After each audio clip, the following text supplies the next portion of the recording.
ఓంకారం ఉంటుంది. అందరం కలిసి ఓంకారం కూర్చున్న ప్రదేశంలో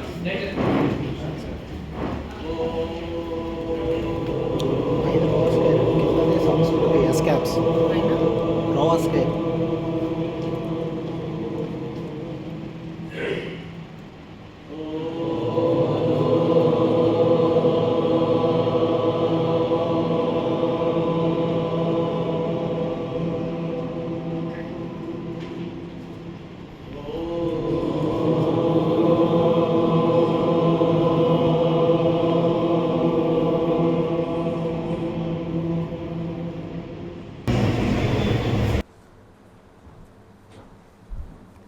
నమస్కారం.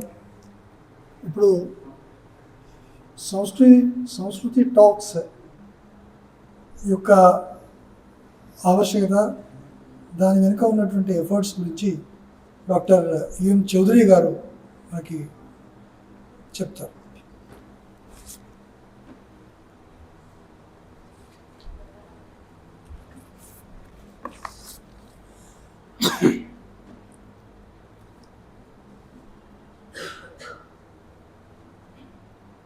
The principal speaker for today, Shri K. Narasimhamurthy Garu, my colleague Shri Vishnu Datta Rai Garu, distinguished invitees to today's function, and friends and colleagues.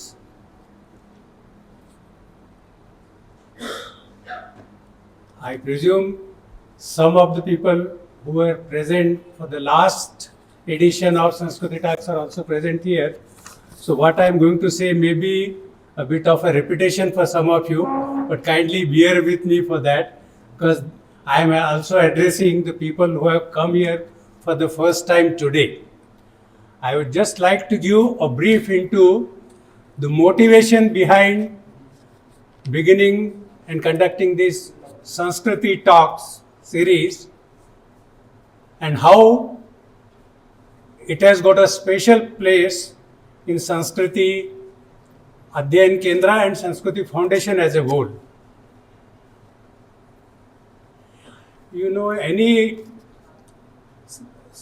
lecture series will involve a good speaker and an audience.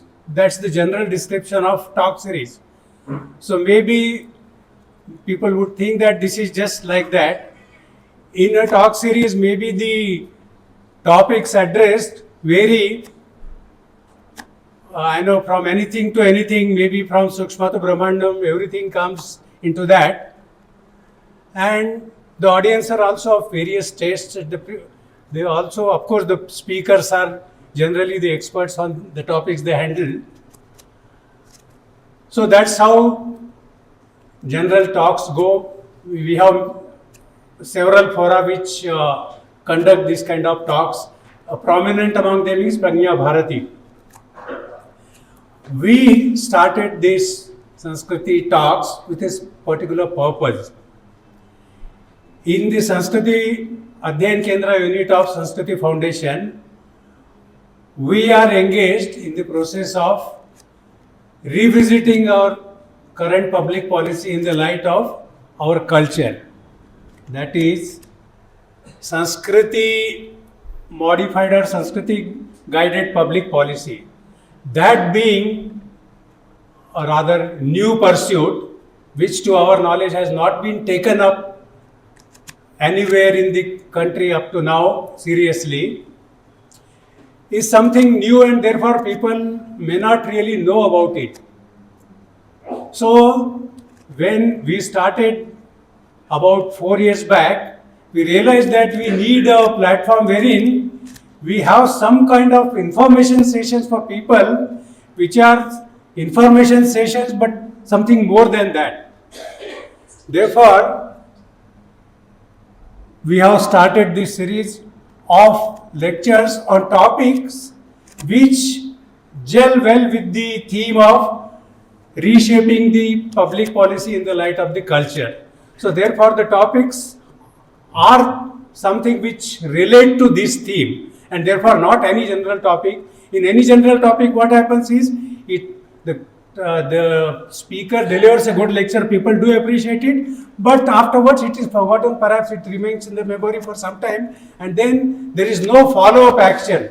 So that is how generally talks go. But here,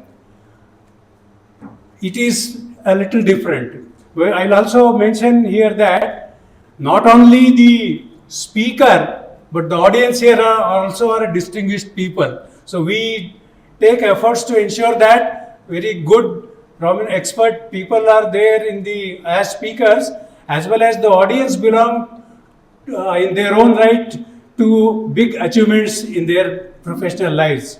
So the audience may also comprise, at least in part, of some people who want to contribute something to the society, and particularly in this particular task of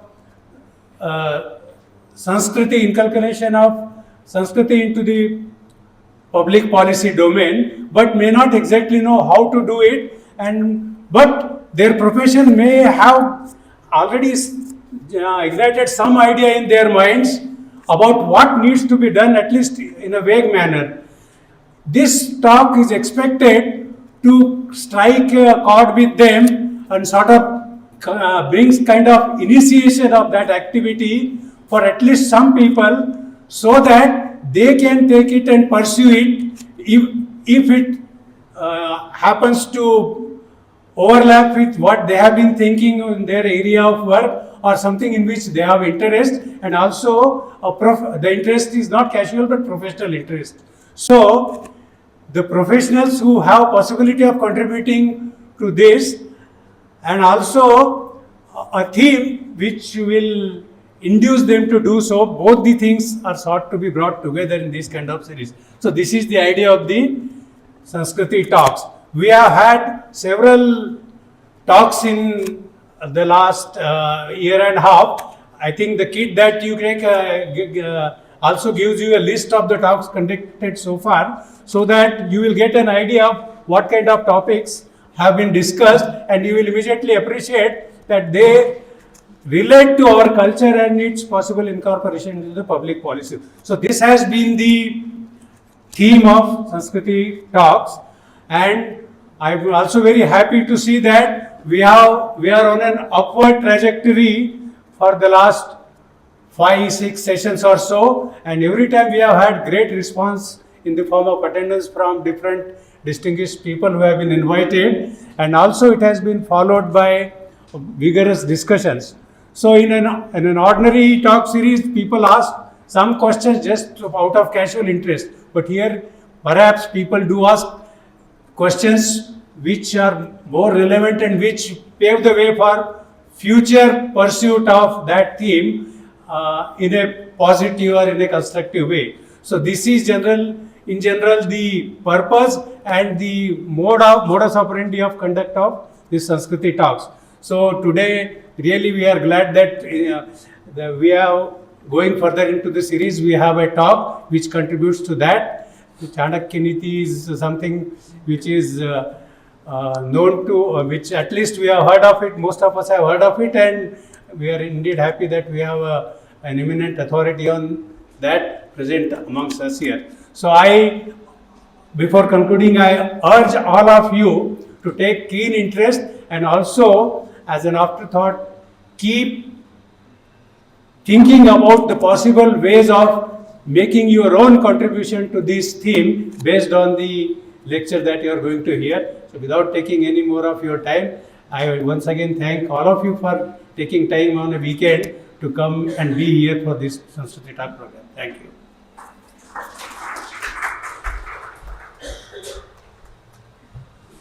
Now, introduction of today's speaker, Shri Narasimhamurthy ji by Vishnudatta Rai ji.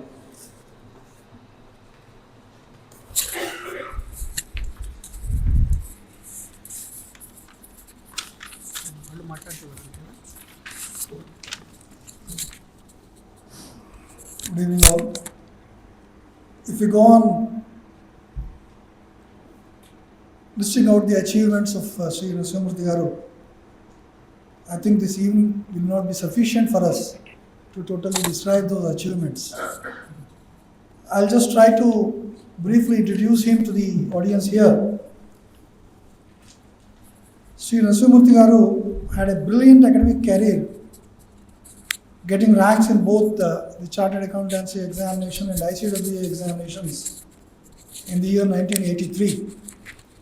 He is associated with the development of caste and management information systems for more than 175 companies, covering more than 50 industries. Not only companies, I myself am associated with him. Rather, he has guided us. When I was in service with AP Medical Development Corporation as finance officer, we have developed a management information system for financial management with his guidelines, with his action. He is closely associated with the turning around of many large corporates, focusing on systems, involvement with cost reduction approach. He is closely involved with national level institutions like Raymond Limited, Axis Finance Limited, Raymond Lifestyle Limited, Max Financial Services Limited, Max Life Pension and Company Limited, and many Precision Products Limited. In addition, he is associated as a member of the Management Accounting Committee of Institute of Cost Accountants of India. Previously, he was also associated with the NSE, ONGC, IDBI Bank, LIC Finance Corporation, UTI Bank, and NABARD, UTA Limited, IFCA, State Trading Corporation, Tata Companies, Max Healthcare Institute, Max Bupa Healthcare, Max Life Insurance, Max Ventures, APIDC, to name a few.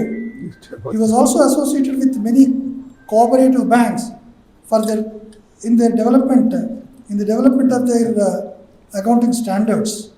He is also associated with the Samskriti Foundation as a member of the governing council of the foundation.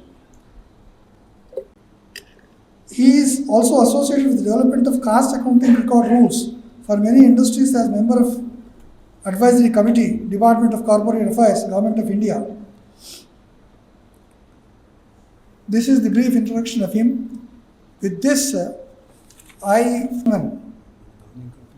in the history of modern India, his relevance to the administration and public policy to the present day society and present day government and present day governance, especially the Kutniti, is to be now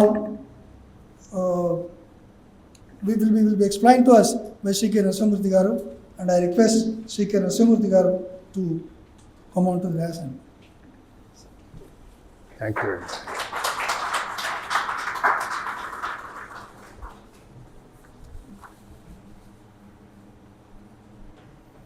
thank you very much అండి. సభకు నమస్కారం.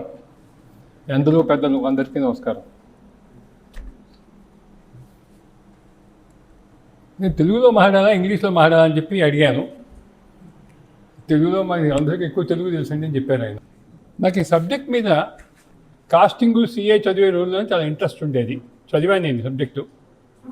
కాకపోతే 2012-13 ప్రాంతాల్లో ఒక TV డిబేట్లో so called professor పేర్లు అక్కర్లేదు public మీటింగ్లో, ఆయన TV9 డిబేట్లో ఒక పెద్ద మనిషి పంచగట్టుకుని దాని మీద ఒక షాల్ కప్పుకొచ్చారు. వస్తే ఆయన అవహేళన చేసి మా బ్రిటిష్ వాళ్ళు ఇన్నేళ్ళు పాలన చేశారు మా అన్నాడు ఆయన. మీకు అన్ని బట్టలు కట్టుకోవాలని నేర్పించారు, అర్ధనగ్నంగా ఏమిటన్నాడు ఆయన టీవీలో. పెద్ద మనిషి పంచకట్టుకుని పైన షాల్ కప్పుకొస్తే వెంటనే కోపం వచ్చింది. కోపం వచ్చి రజనీకాంత్ ఉన్నారనుకుంటే వాళ్ళ పిఏకి ఫోన్ చేసి వెంటనే లైన్ ఇవ్వమని చెప్పి నేను పార్టిసిపేట్ చేస్తాను డిబేట్లో అని చెప్పాను. చెప్పి ఇప్పటికి మీకు అర్థమైపోయింది ఆ క్యారెక్టర్ ఎవరు, ఆ విధంగా మారిన క్యారెక్టర్ మా అందరికీ తెలిసిందే పబ్లిక్లో, పేరు అక్కర్లేదు. కానీ నాకు వెంటనే కోపం వచ్చి మీరు ప్రొఫెసర్ ఎలా అయ్యారు, సబ్జెక్టే తెలియదు, మన హిస్టరీ తెలియదు, మన కల్చరే తెలియదు అని చెప్పి నేను కొంచెం గట్టిగా ఆయన పట్టుకుని వాయించి అప్పటి నుంచి ఇదం కౌటిల్యం రాద్దాము అని చెప్పి అనిపించింది నాకు. ఇదం చాణక్యం అని పెట్టాల పేర్లు, ఇదం కౌటిల్యమనే పెట్టాను. ఎందుకంటే చాణక్యుడిని కౌటిల్యుడిగా పిక్చర్ చేసి ఆయన క్యారెక్టర్ని పాడు చేయడానికి ప్రయత్నం చేశారు బ్రిటిష్ వారు. దాని తర్వాత వచ్చిన మెకాలే ఫాలోవర్స్. కౌటిల్యుడు అంటే ఏదో చెడు చెప్పాడు, ఏదో కుటిలం చెప్పాడు అనే ఫీలింగ్ వచ్చేట్టుగా, ఎవరు కౌటిల్యం చదవకుండా ఉండేట్టుగా చేశారు జనాలు. సో దాన్ని ఫస్ట్ ఆఫ్ ఆల్ బేసిక్గా దీనికి లార్డ్ మెకాలే ఫాలో అయితే నాకు inspiration for writing this, instigation for writing this. Second, నాకు ఏమనిపిస్తుంది అంటే ఇంకా 65 ఏళ్ళు అయిపోయిన తర్వాత కూడా గత 10 ఏళ్ళు తీసేస్తే ఆ mind set, slavery mind set మన సనాతన ధర్మాన్ని కానివ్వండి, మన కల్చర్ని కానివ్వండి డిఫేమ్ చేయటం అనేది చాలా ఫ్యాషన్ అయిపోయింది. ఇన్ఫ్యాక్ట్ నేను పుస్తకం ఆర్టికల్స్ రాసే టైంలో సోదరుడు సుధాకర్ రెడ్డి గారు పక్కన కూర్చున్నారు ఫ్లైట్లో. సడన్గా ఆయనకి నాకు పక్క సైట్లు వచ్చాయి జే క్లాస్లో. వస్తే ఆయన నమస్కారం పెట్టారు నాకు. నేను ఆశ్చర్యపోయింది. ఆయన మన టీవీలో పేపర్లో చూస్తాను, ఆయనకి నేను ఎలా తెలుసో తెలియదు నాకు. సార్ అదేమిటి సార్ మీకు, నేను అలా మీకు ఎలా తెలుసు అన్నాను. ఇలాగే మూర్తి గారు మీరు మా గురువు గారికి శిష్యులు అన్నాడు ఆయన సీరియస్గా. ఆయన గురువు గారు ఎవరో అనుకున్నా. ఫిడెల్ కాస్ట్రో అండి 16/10/1953 ఫిడెల్ కాస్ట్రో స్పీచ్లో రివల్యూషన్ స్పీచ్ ఇస్తూ ఆయన్ని ఉరి తీయాలని చెప్పిన జడ్జిమెంట్ అవుతాయి కోర్టు ముందు ఆర్గ్యూ చేస్తూ హిస్టరీ విల్ అబ్జార్వ్ మీద బయటకు వచ్చిన ఆయన ఆర్గ్యుమెంట్. అందులో రాస్తాడు ఆయన ఇలా కౌటిల్యుడు చెప్పాడు, చాణక్యుడు చెప్పాడు 350 BCలోనే that one incompetent king is there revolt అని చెప్పి course extensively from Kautilya in those speech అని సుధాకర్ రెడ్డి గారు చెప్పారు. మీరు చూసుకొని గూగుల్లో అని చెప్పి. సో ఆ విధంగా it is not only Kautilya Chanakya ఇవాల్టిది కాదు మనది, it is well recognise globally. మనకు తెలియదు, ఆ విషయం మనకే తెలియదు. The concepts of Chanakya are even today followed. In fact they are followed by west and east more than India. అది ఎలాగో మీకు చెప్తాను నేను. అండ్ వెన్ ఆస్క్డ్ అబౌట్ ఇందిరాగాంధీని, దీని మీద రీసెర్చ్ చేసిన గురించి నాకు తెలిసింది ఏమిటంటే, ఇందిరాగాంధీని what is about successful foreign affairs అంటే నేను కౌటిల్య 20 times చదివా అని చెప్పింది ఆవిడ. So that is the impact of Kautilya. So ఆయన్ని క్యారెక్టర్ అసాసినేషన్ చేయటం అనేది I think it is British ploy.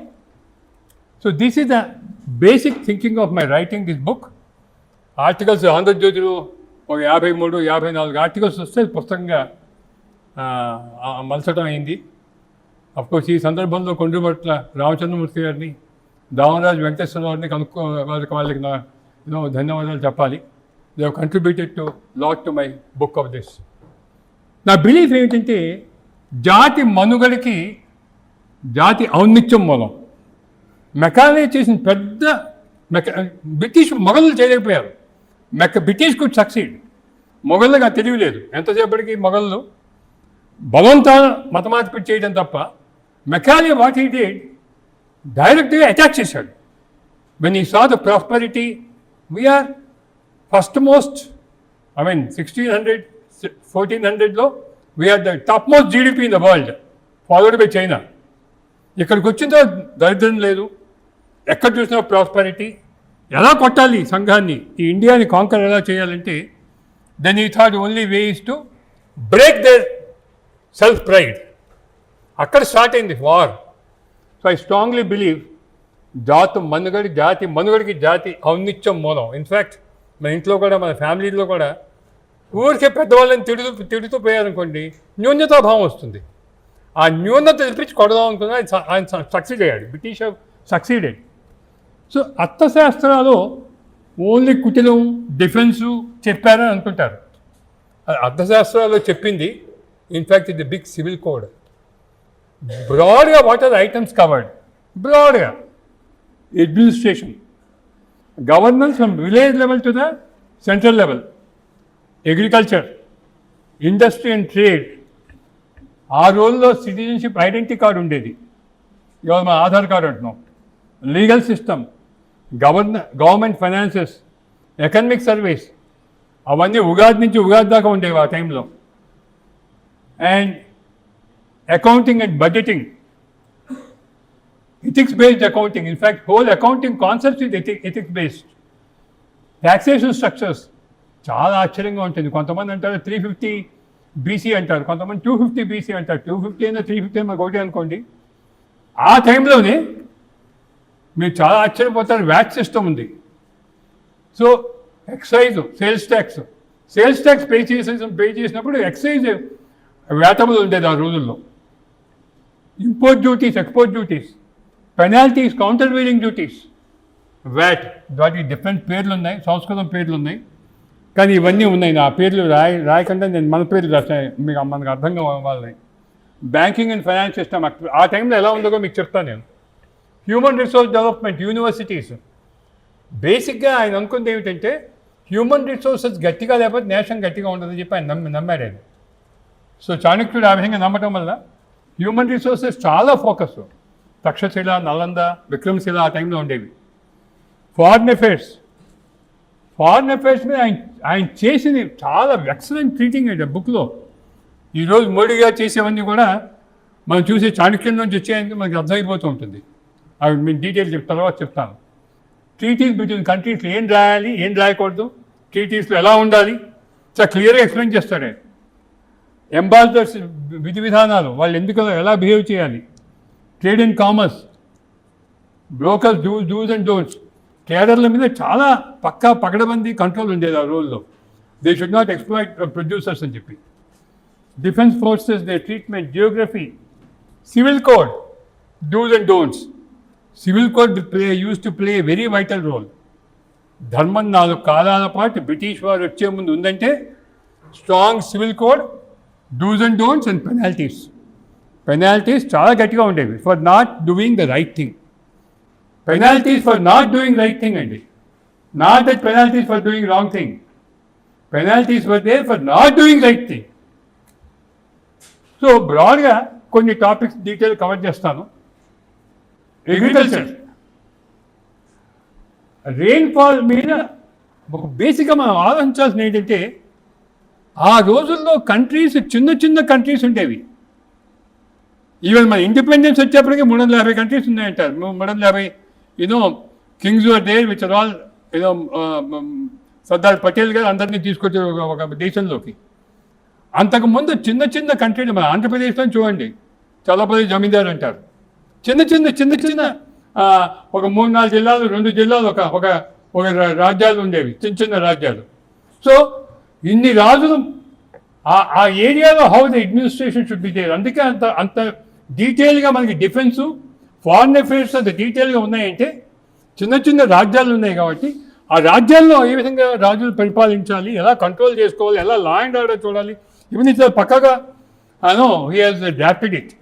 దాని బ్యాక్గ్రౌండ్ మనకు అర్థం కావాలి. First of all I thought the background is where all of small countries, small countries. So area is divided basing on rainfall, and all the crops are defined basing on the rainfall. And strong system of crop pattern. The crop pattern is it's getting on daily basing on the rainfall assessment. Then you have a year budget anta kuda planning crop pattern. They used to depend on astrology. అంటే మనం వాళ్ళు చెప్తారు కదా పంచాంగం, ఆ పంచాంగం base అయ్యి ఉండేది. దెన్ వృక్ష ఆయుర్వేద వాజ్ వెరీ పాపులర్. వృక్ష ఆయుర్వేద మీద బేస్ అయ్యేది. ఫెర్టిలైజర్స్ ఎక్కువ లేదండి ఆ ఇండస్ట్రీ, ఫెర్టిలైజర్ ఇండస్ట్రీ ఆ టైంలో లేదు. Paddy, wheat, pulses, millets, sugarcane, beans, cotton, soya, barley were popular. మిగతా క్రాప్స్ మీద ఎక్కువ కనిపించేది కానీ ఈ క్రాప్స్ బాగా పాపులర్గా ఉండేవి. ఫ్రూట్స్ అండ్ వెజిటబుల్స్ అవి బేసిక్గా వాటర్ బాడీస్ చుట్టూ పెంచాలని చెప్పి రూల్ ఉండేది. వాటర్ బాడీస్ చుట్టూ fruits and vegetables. Check dams and minor irrigation are popular schemes. ఇవాళ మనకు వచ్చిన ఈ Nagarjuna Sagar dam, Srisailam dam concept లేదు. మొత్తం అంతా చెక్ డ్యామ్స్, చిన్న కంట్రీస్ కదండి, వాళ్ళకి check dams, water bodies. And how the check dams to be in fact ఈ విషయంలో నాకు బాగా అనుభవం ఉంది. ఏంటంటే ఐ థింక్ 98-99 ప్రాంతాల్లో అనుకుంటా బ్లాస్ట్ అయింది తిరుపతిలో. చంద్రబాబు గారు నక్సలైట్స్ బ్లాస్ట్ చేసింది. యాక్సిడెంట్ అయిన తర్వాత I use to work with Chandrababu 94 onwards, 95 onwards. అయిన తర్వాత నేను ఇదంతా ఇప్పుడు చాణక్యుడు అర్థశాస్త్రం మీద ఇంగ్లీష్ బుక్ ఉండేది పెంగ్విన్ది, అది తీసుకెళ్ళి బాబు గారికి ఇద్దామని వెళ్ళాను. 1 month 2 months ఉంటారు కదా అని చెప్పి. ఎస్వి ప్రసాద్ గారు అని చెప్పి ఉండేవారు ఆయన సెక్రటరీ. చేసి ఆయన ఇస్తున్నాను అంటే పోలేండి నవ్వుతూ, ఇవ్వండి లెఫ్ట్ డ్రాయర్లో బుక్ ఉంది, ఈ బుక్ రైట్ డ్రాయర్లో పెడతారులేండి అన్నాడు ఆయన. సో చంద్రబాబు గారి కాన్సెప్ట్స్ చాలా కౌటిల్యం నుంచి వచ్చాయి. ఎస్పెషల్లీ చెక్ డ్యామ్స్ అనేది I think he's taken from there. Use to give lot of focus on minor irrigation and check dams. ఆ టైంలో గుర్తున్న వాళ్ళకి తెలిసే ఉంటుంది. ఎవరు విశ్వనాథ్ మీకు కూడా గుర్తుంటుంది. Check dams, minor irrigation, drip irrigation. ఆయన afterwards when I look back, I think he used to give lot of focus. అది ప్రసాద్ గారు కూడా కన్ఫర్మ్ చేశారు నాకు. అవన్నీ కూడా ఆయనకి కౌటిల్యం చాణక్యుడి నుంచి వచ్చే ఆ టైం నుంచే. So then comes private parties are encourage to take up the projects. Of course privatisation ఒకటి ఉండేది. Strong penalties existed for violators, obstruction water flows కనుక ఎవరైనా అబ్జెక్ట్ చేసి స్ట్రాంగ్ పెనాల్టీస్ ఉండేవి. And of course government total define చేసేది ఏ ఏరియాలో ఏ క్రాప్ వేయాలి, దాన్ని నోబడి క్యాన్ చేయి. అండ్ ఇండస్ట్రీ ట్రేడ్ ఆ రోజుల్లో అంటే చాలా పాపులర్. మనకి ఫస్ట్ నుంచి రామాయణ మహాభారత్ టైం నుంచి కూడా మనకి ఫోకస్ మెటలర్జీ మీద చాలా ఎక్కువ ఉండేది. Like gold, silver, use to see it. So ఇక్కడ కూడా పుస్తకంలో మీకు handloom, textiles, salt, copper, metals, దీని మీద ఆ పుస్తకంలో రిఫరెన్సెస్ చాలా ఎక్స్టెన్సివ్గా ఉంటాయి. ఏ మెటల్స్ ఉండాలి, ఏవి వస్తాయి, వాటి మీద structures. Goods use to B they have. ఇంకా నెక్స్ట్ అన్ని మ్యానుఫ్యాక్చరింగ్ సెంటర్స్లో అమ్మటానికి ఏది ఒప్పుకునే వాళ్ళు కాదు. అంటే అగ్రికల్చర్ కూడా అంతే. All the manufacturing centres, the agro produce has to be distributed, I mean, has to move to the marketing yard. A very important concept ఏమిటంటే కౌటిల్య టైంలో ఓ ఫార్మర్ దగ్గరికి వెళ్ళి కనుక మీరు కొన్నారనుకోండి, you can exploit him. Marketing యార్డ్లోకి తీసుకొచ్చి అమ్మితే you can't exploit him. It's competition ఉంటుంది కొనేవాళ్ళు అమ్మేవాళ్ళు. That was the focus during the marketing yard కాన్సెప్టే ఇంపార్టెన్సే అది. So that farmer should not be exploited by trader. So that use to be the concept. And goods to be distributed through dealer network, close monitoring of government used to monitor the dealer network. మీకు తర్వాత చెప్తా వస్తుంది సబ్జెక్ట్లో. 5% was the margin for dealers. 5% అంటే ఎవరు margin ఎక్కువ చేయకూడదు dealers. Total control and imports and exports అండి. ఆయన చాలా నమ్మింది ఏమిటంటే ఇంపోర్ట్ చేసేవాళ్ళు దేశాన్ని కొల్లగొట్టడానికి ఇంపోర్ట్ చేస్తారు. మీకు విషయం పంపించవచ్చు మీ ఆహారంలో పెట్టి. పాకిస్తాన్ మరి చేశాడు కదా, ఇంపోర్ట్ చేస్తూ రకరకాల వాళ్ళ కరెన్సీస్, ఆయుధాలు పంపించేవాడు. So that was very well recognised by Kautilya in those days. So అందుకని only the goods required in the country are allowed to be imported and only surpluses are allowed to be exported. Then important point అంటే excise duty, sales tax existed, VAT ఉండేది. ఒక product మీద excise duty ఉంటే ఆ రేట్లన్నీ చెప్తాను తర్వాత, మీకు రేట్లు ఎలా ఉందేమో చెప్తాను. వ్యాట్ ఉండేది. Tax exemption were given for marriages కానివ్వండి, గిఫ్టెడ్ టు బ్రైడ్, ఆర్మ్స్, తర్వాత పేరెంట్స్ విషయంలో కొన్ని విషయాల్లో కొన్ని ఎగ్జంప్షన్స్, ట్యాక్స్ ఎగ్జంప్షన్స్ ఇచ్చారు వారే వస్తువుల్ని. తర్వాత got lot of importance to road and water transport, strong security systems for goods and transit. ఒక విలేజ్లో కనుక వస్తువు పోతే ఆ విలేజే ఆ డబ్బు కాంపెన్సేట్ చేయాలి. విలేజ్ మధ్య పోతే government has to take care of the safety.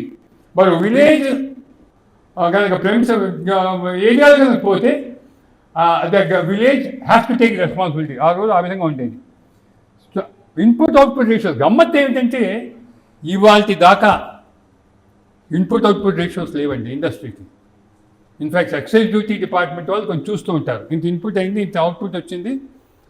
GST వాళ్ళు, ఎక్సైజ్ డ్యూటీ వాళ్ళు చూస్తూ ఉంటారు ఎంత ఇవేజన్ అయిందని చెప్పడానికి. అండర్ బుక్ చేశాడా, క్యాష్లో అమ్ముకున్నాడని చూస్తూ ఉంటారు.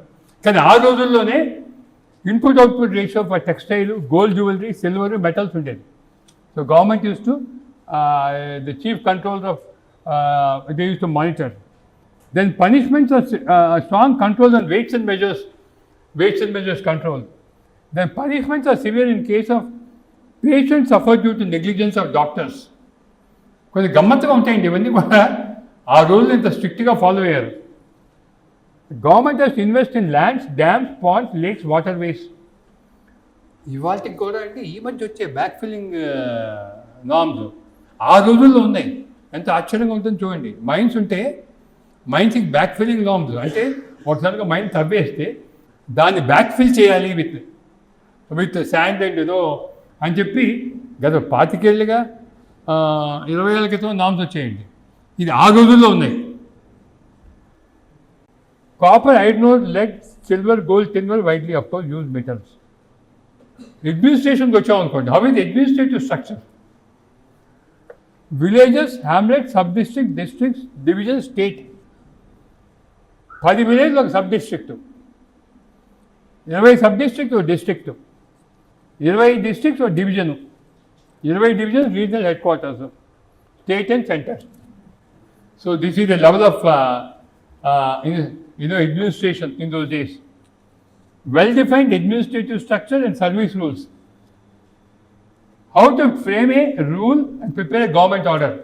సో గమ్మత్తుగా అక్కడ చూసింది ఏమిటంటే, ఇంతకు నాకు చాలా అనుభవం ఉందండి ఈ సబ్జెక్ట్లో. ప్రాక్టికల్గా ఆ టైంలో ఏం చెప్తాడంటే, మీకు next of course I will tell you when it comes, subject comes. And dos and don'ts for officials, dos and don'ts for king. ఎప్పుడు రాజు నిద్ర లేవాలి, ఏ టైంలో ఏ పని చేయాలి, రాజు ఏం చేయాలి ఏం చేయకూడదు, అదేవిధంగా బిజినెస్ మ్యాన్, ట్రేడర్లు ఏం చేయాలి చేయకూడదు, కాలేజ్ లెక్చరర్లు ఏం చేయాలి చేయకూడదు. For every character in society, for every person you have a dos and don'ts. అంత గమ్మత్తుగా ఉంటుంది చూడండి. ఫైనల్గా కౌటిల్యుడు దీనికి బృహస్పతి స్మృతి, భరద్వాజ స్మృతి బేస్ అని చెప్తాడు. అండ్ ఆశ్చర్యంగా ఉంటుంటే మనకి మన స్మృతుల్లోనే సివిల్ కోడ్ ఉంది. అంటే రామాయణం టైంలోనే అడ్మినిస్ట్రేషన్ ఎలా ఉందో చూడండి. అక్కడి నుంచి ఇవాల్వ్ అయింది మనకి అడ్మినిస్ట్రేషన్. మహాభారతంలో ఎంత ఉంటుంది, ఎంత చెప్తాడు భీష్ముడు ధర్మరాజుకి ఏ విధంగా అంపశయ్య మీద గురించి చెప్తాడు, ఏ విధంగా అడ్మినిస్ట్రేషన్ చేయాలో. ఎందుకు రాముడు భరతుడికి చెప్తాడు ఏ విధంగా అడ్మినిస్ట్రేషన్ చేయాలో. ఇవన్నీ చదివితే చాలా ఆశ్చర్యంగా ఉంటుంది. ఆ టైం నుంచి ఇవన్నీ మనకి ఇవాల్వ్ అవుతూ వస్తున్నాయి మనకి ఇండియాలో. Some of the positions in the administration: chief controller of mines, chief controller of metals. Of course ఆయనకి చాలా కష్టమైన సంస్కృత పదాలు ఉన్నాయనుకోండి దానికి. నేను మనకి ఈజీగా ఉండాలని ఇంగ్లీష్ పదాలు వాడాను. Chief coin examiner, chief controller of mint, chief social commissioner, chief auditor, chief controller of forest, chief passport officer, chief controller of barren lands. So barren lands చేసే పని ఏమిటంటే to develop lands, identify crops and develop them. చాలా important ఏంటంటే నాకు ఆ రోజు నేను ఫస్ట్లో చదివేప్పుడే ఆశ్చర్యం. ఆ రోజుల్లో ప్రతి మనిషికి ఒక పాస్పోర్ట్ లాంటి కార్డు ఇచ్చేవాళ్ళు. ఆ కార్డు ఉంటేనే మీరు ఆ దేశానికి సంబంధించిన వాళ్ళని. ఎప్పటికీ భయం ఉండేది, బయట నుంచి వచ్చి మనకు అల్లాడు ఏం చేస్తారా అని చెప్పి. చిన్న చిన్న రాజ్యాలు కదండి, ఏ రాజ్యానైనా కబలించవచ్చు. సో అక్కడ ఐడెంటిటీ కార్డ్, ఆధార్ కార్డు లాంటి కార్డ్ ఇది must for every citizen. And ఎవరి దగ్గర లేదనుకోండి, then he will be liable to be sent out of the country. So ఆ card was issued that one మస్కా. కొంచెం ఇంగ్లీష్ ఆ పదాలు వాళ్ళు ఏం వాడారో నేను డబ్బుల విషయంలో వాడా మనకు తెలియాలని చెప్పి. మస్కా అంటారు, మస్కా అని ఉంది ఆ రోజుల్లో. డబ్బులకి పైసా బదులు మస్కా. 1 village అనదర్ విలేజ్ 12 పనాల entries fee. And in case there was the passport, ప్రతివాడికి పాస్పోర్ట్ లేని వాడిని చేసేవాళ్ళు ఫారినర్ వస్తే ఇండియాలోకి టు టేక్, అంటే ఇండియా అంటే ఆ కంట్రీలోకి వస్తే వీసా తీసుకోవాలి. అండ్ 20 పనాల్ taken as visa fee. He has to report to థానే. ఎవరన్నా ఫారినర్ వచ్చారనుకోండి దేశంలోకి, he has to report every థానాలో, ఏ విలేజ్లో ఉంటే ఆ విలేజ్లో ఆ రోజు సాయంత్రం పోయి థానాలో రిపోర్ట్ చేయాలి నేను ఉన్నాను అని చెప్పి. And legal system, there used to be 3-tier legal system: village level, sub-district level, regional level. And qualification prescribed for judges, legal officers. And ఈ చాప్టర్ కనుక చదివితే మనకి ఎంత ఆశ్చర్యంగా ఉంటుందంటే, జడ్జెస్ డూస్ అండ్ డోంట్స్ అంటే అండి, జడ్జెస్ ఎలా తీర్పు చెప్పాలి, ఎలా రాయాలి, వాళ్ళ జడ్జి దగ్గర ఉన్న పేషీలో ఉన్న మనుషులు ఏ విధంగా ఉండాలి, వాళ్ళ క్యారెక్టర్స్ ఏమిటి, క్లారిటీ ఎలా ఉండాలి, జడ్జిమెంట్స్ ఏది ప్రిన్సిపల్ ఉండాలి, అవన్నీ చెప్తాడు. I will go to next slides. So So much of description of legal system is there in the book. And Chancellor is the head of legal structure of judges. So a head of legal chief justice అంటాం, అందులో chancellor అన్నాడు. And well defined span of control ఇవాళ I feel ఇవాళ మనకి legal reforms కూడా ఈ పుస్తకం నుంచి మనం తీసుకోవచ్చు చాలా విషయాల్లో. అక్కడ ఎన్ని కేసులకి ఎంతమంది జడ్జెస్ ఉండాలి, ఆ లీగల్ 3-tier స్ట్రక్చర్లో ఎంతమంది ఉండాలి ఉంది teacher. I think that ratio is also very important. మనకి backlog of pending cases is very high. అది very important. They should have a proper legal structure. And very important ఏంటంటే you can't detain a person more than 3 days. ఇవాళ 90 రోజులు detain చేయొచ్చు. A suspect can be detained only for 3 days. Within 3 days, he should file investigation report. Or investigation report చేయలేకపోతే you have to release him. ఇవాళ మనకి 90 days ఉందండి. And how to treat a suspect and accused and the guilty. ఎలా treat చేయాలి వాళ్ళకి ఎలాంటి jail లాంటివి ఉంటే ఎలాంటివి ఉండాలి అనుకో డిఫైన్ చేశారు. మనకి ఒక సస్పెక్ట్ ఇన్ ఒక under trial you can treat like as a accused or convicted. And when to arrest, when not to arrest. Legal system అంతా కూడా రెండింటి మీద బేస్ అయిందండి. Dharma as per strictures, established practices. So he says there is no need of a rule. There is no need of a rule. There is no need of a judicial anything. ధర్మాలో స్క్రిప్చర్స్లో ధర్మం ఏం చెప్పింది, established practices ఇటువంటి మీదే judgements ఇవ్వాలి. వాటికి కదా conflict వస్తే rule draft చేయాలి. So rules and acts are used only when there is a conflict or when they don't find the solution in dharma or established practice. And how a king has to make a rule, it's well defined. In fact, couple of pages in the book or a few chapters are given only for how to frame a rule and how to write a GO. Mr. Tharagar, I think government la training undemo. Can still edo rasestunnari ఈ మధ్య. I think government la how to frame a rule and GO undi. Subjective తర్వాత objective ఎందుకు చేస్తున్నంత క్లారిటీగా. కానీ ఇక్కడ ఈ పుస్తకంలో ఆయన చెప్పింది ఏంటంటే when you form a rule you should be based on a scripture or a established practice.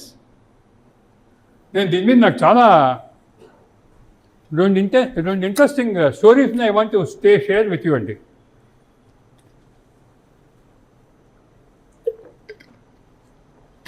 Doctor PJ Nayak అని చెప్పి ఉండేవారు, IAS 1972 బ్యాచ్. ఆయన యూటీఐ బ్యాంక్ ఆ రోజులో, ఇప్పుడు యాక్సిస్ బ్యాంక్, ఆయన చైర్మన్గా ఉండేవాడు. నేను బోర్డులో మెంబర్ని. ఆయన టాకింగ్ 1999-2000 ప్రాంతాల్లో. జీఫ్ ఇన్వెస్ట్ అని జీ టెలి ఉంది కదా, జీ టెలి అందరూ తెలుసు. They started electronic lottery company, lottery activity చేసి వాళ్ళు 20 కోట్ల లోన్కి వచ్చారండి ఎక్విప్మెంట్ కోసం. దీనికి ఆ రోజుల్లో బ్యాంక్ చిన్నది కదా, 10 కోట్లు వాళ్ళ లోపల power. More than 10 crores has to go to board. When they came to board I objected it. ఆయన అన్నారు, ఏం Murthy, what is the problem, you are becoming sentimental అన్నాడు. ఆయన సీరియస్గా మాట్లాడాడు. నేను చెప్పాను సెంటిమెంటల్ కాదండి, లేదు ఇది లీగల్ బిజినెస్ అన్నాడు ఆయన. సార్ లీగల్కి ఇల్లీగల్కి ఉంది ఒక జీవో సార్ అని నవ్వుతూ అన్నా. నిన్నటిదాకా మాకు మద్యపాన నిషేధం ఉందండి. ఒక చిన్న బాటిల్ తీసుకెళ్తే జైల్లో వేసేవారు. ఇప్పుడు మీరు ఎన్ని లీటర్ల బాటిల్స్ అని తీసుకెళ్ళచ్చు. A GO is a difference between legal and illegal. Against public policy you should not approve అన్నారు. పాపం మా ఎస్కే అరోరా రాంబాబు గారి బ్యాచ్ ఆయన. పాపం ఆయనకి ఎందుకు senior IAS, street forward IAS officer. వాళ్ళ నాన్నగారు ICS. ఆయన కూడా చాలా ఫేమస్. వాళ్ళ ఫాదర్ పేరు కూడా use to be in those days. Then ఆయన సరే అవుతే ఏం చేద్దాం అన్నాడు. Then I said I wanted 20 crore whatever loan is there, corporate guarantee from GE. Zee TV ఫెలోతో అడిగాను నేను. అంటే ఆయన సరే అని చెప్పి ఒప్పేసుకుని కార్పొరేట్ గ్యారెంటీ అడిగారు. లక్కీగా మా కార్పొరేట్ గ్యారెంటీ వచ్చింది. Believe it or not, within 1 year it is banned అండి. Within 1 year the electronic lottery system was banned. And we could not recover. We have recovered, we have invoked corporate guarantee and we got loan. చాలా important. అప్పుడు కౌటిల్య, ఆ రోజు నేను మాట్లాడింది only Kautilya base అయ్యాయి. అంతకంటే నాకు నాలెడ్జ్ లేదు, అంత గొప్ప నాలెడ్జ్ ఉన్నవని కాదు. Anything against public policy should not do అని నా నమ్మకం. ఈ no government should do anything against public policy. ఎప్పుడన్నా యాజిటేషన్ వస్తుంది. అది అయిన 6 నెలల్లో హైదరాబాద్లో మోడర్న్ అబాటరీ నుండి నాకు వచ్చిందండి ప్రపోజల్. అది పెద్ద అమౌంట్. హైదరాబాద్లో abattoir becoming religious on the board, religion cannot come on the board అన్నాడు సీరియస్గా. చాలా గట్టిగా అబ్జెక్ట్ చేశారు. Sir it is going to become NP అని చెప్పాను. ఎందుకంత ధైర్యంగా చెప్తున్నాం అని చెప్పారు. It is against public policy. మీకు 15 ఏళ్ళ లోన్, అది 10 ఏళ్ళ లోను. ఎక్కడ చూపించగలిగి లోపల యాజిటేషన్ వస్తుంది. మీకు గుర్తుందా? మీకు యాజిటేషన్ వచ్చేది మూతపడేశారు. అయ్యో aware of it. And bank has lost money in that. తర్వాత రికవర్ చేశారు. సో మై పాయింట్ ఈస్, చాణక్యుడు చెప్పిన వాటిలో even today they are relevant. Anything, any rule or regulation should not be made against public policy and established dharmas. And anti defamation law of contract, bailment act, labour laws, partnership act మరి in vogue. In fact women employment మీద, self help groups మీద చాలా ఉందండి బుక్స్లో. ఈ self help group concept కూడా I think మనమే start చేసాం ఆంధ్రప్రదేశ్ చంద్రబాబు గారు ఉన్నప్పుడు. అది కూడా ఇక్కడి నుంచి స్టార్ట్ చేశాడు. The self help group is very very dear concept, it has come from this book. And coming to foreign affairs, what we should understand, there are small countries and frequent conflicts. Might is right or wrong. ఇవాళ పెద్ద country అయినా కూడా చంపలానే ఉంది effect. అందరూ చంపలే ఉండేవాళ్ళు. Small countries అది ఎవరిని కబలిద్దామా అని చెప్పేసి. So therefore foreign affairs become very very important in those days. Basic rule is, ఆయన చెప్తాడు, అందుకే ఆయన ఎక్కువ కౌటిల్యంగా పెట్టేశాడు. ఈ ఫారిన్ అఫైర్స్ అండ్ యుద్ధ నీతిలోనే ఆయన కౌటిల్యం, ఆయన్ని కుట్లతోని ఆయన బ్రాండింగ్ చేశారు. He says this always a threat from a neighbour ఎప్పుడన్నా మనకు గమనిస్తాడు. You believe it as a principle. And మిత్రభేదం అనేది ఆయనకి ఫస్ట్ కాన్సెప్ట్. ఫారిన్ అఫైర్స్లో మిత్రభేదం ఇది మస్ట్ ఆయనకి. Foreign treaties are means to achieve benefits to the nation. Well-defined structures, clauses, foreign treaties, but clauses also well explained. How to negotiate maximum to gain, minimum to give up. Even you can give up only when some benefit to the nation. మీరు ఏమన్నా వదలాలి అనుకుంటే మనకి లాభం వస్తేనే వదలాలి. This is the concept of foreign affairs in Kautilyan days. Finally, principles is win-win situation. He says, if one loses or one wins, it will not succeed for a long time. We both should win. In fact, Modi ji's doctrine ఫుల్గా follow అవుతాడు అనిపిస్తుంది మనకి. Trump గారే దాన్ని acknowledge చేశాడు. మొండివాడు మనకు దొరకడని చెప్పి, చెక్కడ దొరకడని చెప్పి. So this what the foreign affairs from Kautilya. Defence వస్తే 4 వార్ అప్రోచ్ అండి. ఫారిన్ అఫైర్స్లో మీరు ఎవ్రీ ట్రీటీ, ఇన్ఫాక్ట్ దాని మీద ఒక పెద్ద సబ్జెక్ట్. ఎవ్రీ ట్రీటీలో ఏం క్లాజెస్ ఉండాలి, ఏం క్లాజెస్ లేకూడదు. మీరు కనుక కౌటిల్య చదివితే ఫారెన్ ట్రీటీ ఒక డమ్మీ ఇచ్చేస్తారు. మీకు డమ్మీ ఇచ్చినట్టు ఉంటుంది. ఏ క్లాస్ రావాలి, ఏ క్లాస్ రావాలి, ఏది ఉండాలి, ఏది ఉండకూడదు.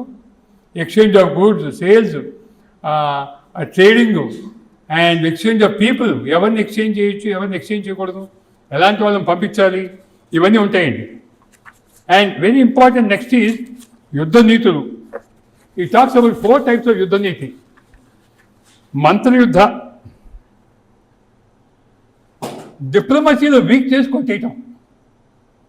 ఇన్ ద డిప్లొమసీ విత్ కింగ్ని వీక్ చేయాలి డిప్లొమసీలో. ప్రత్యక్ష యుద్ధ, అంటే డైరెక్ట్ వార్.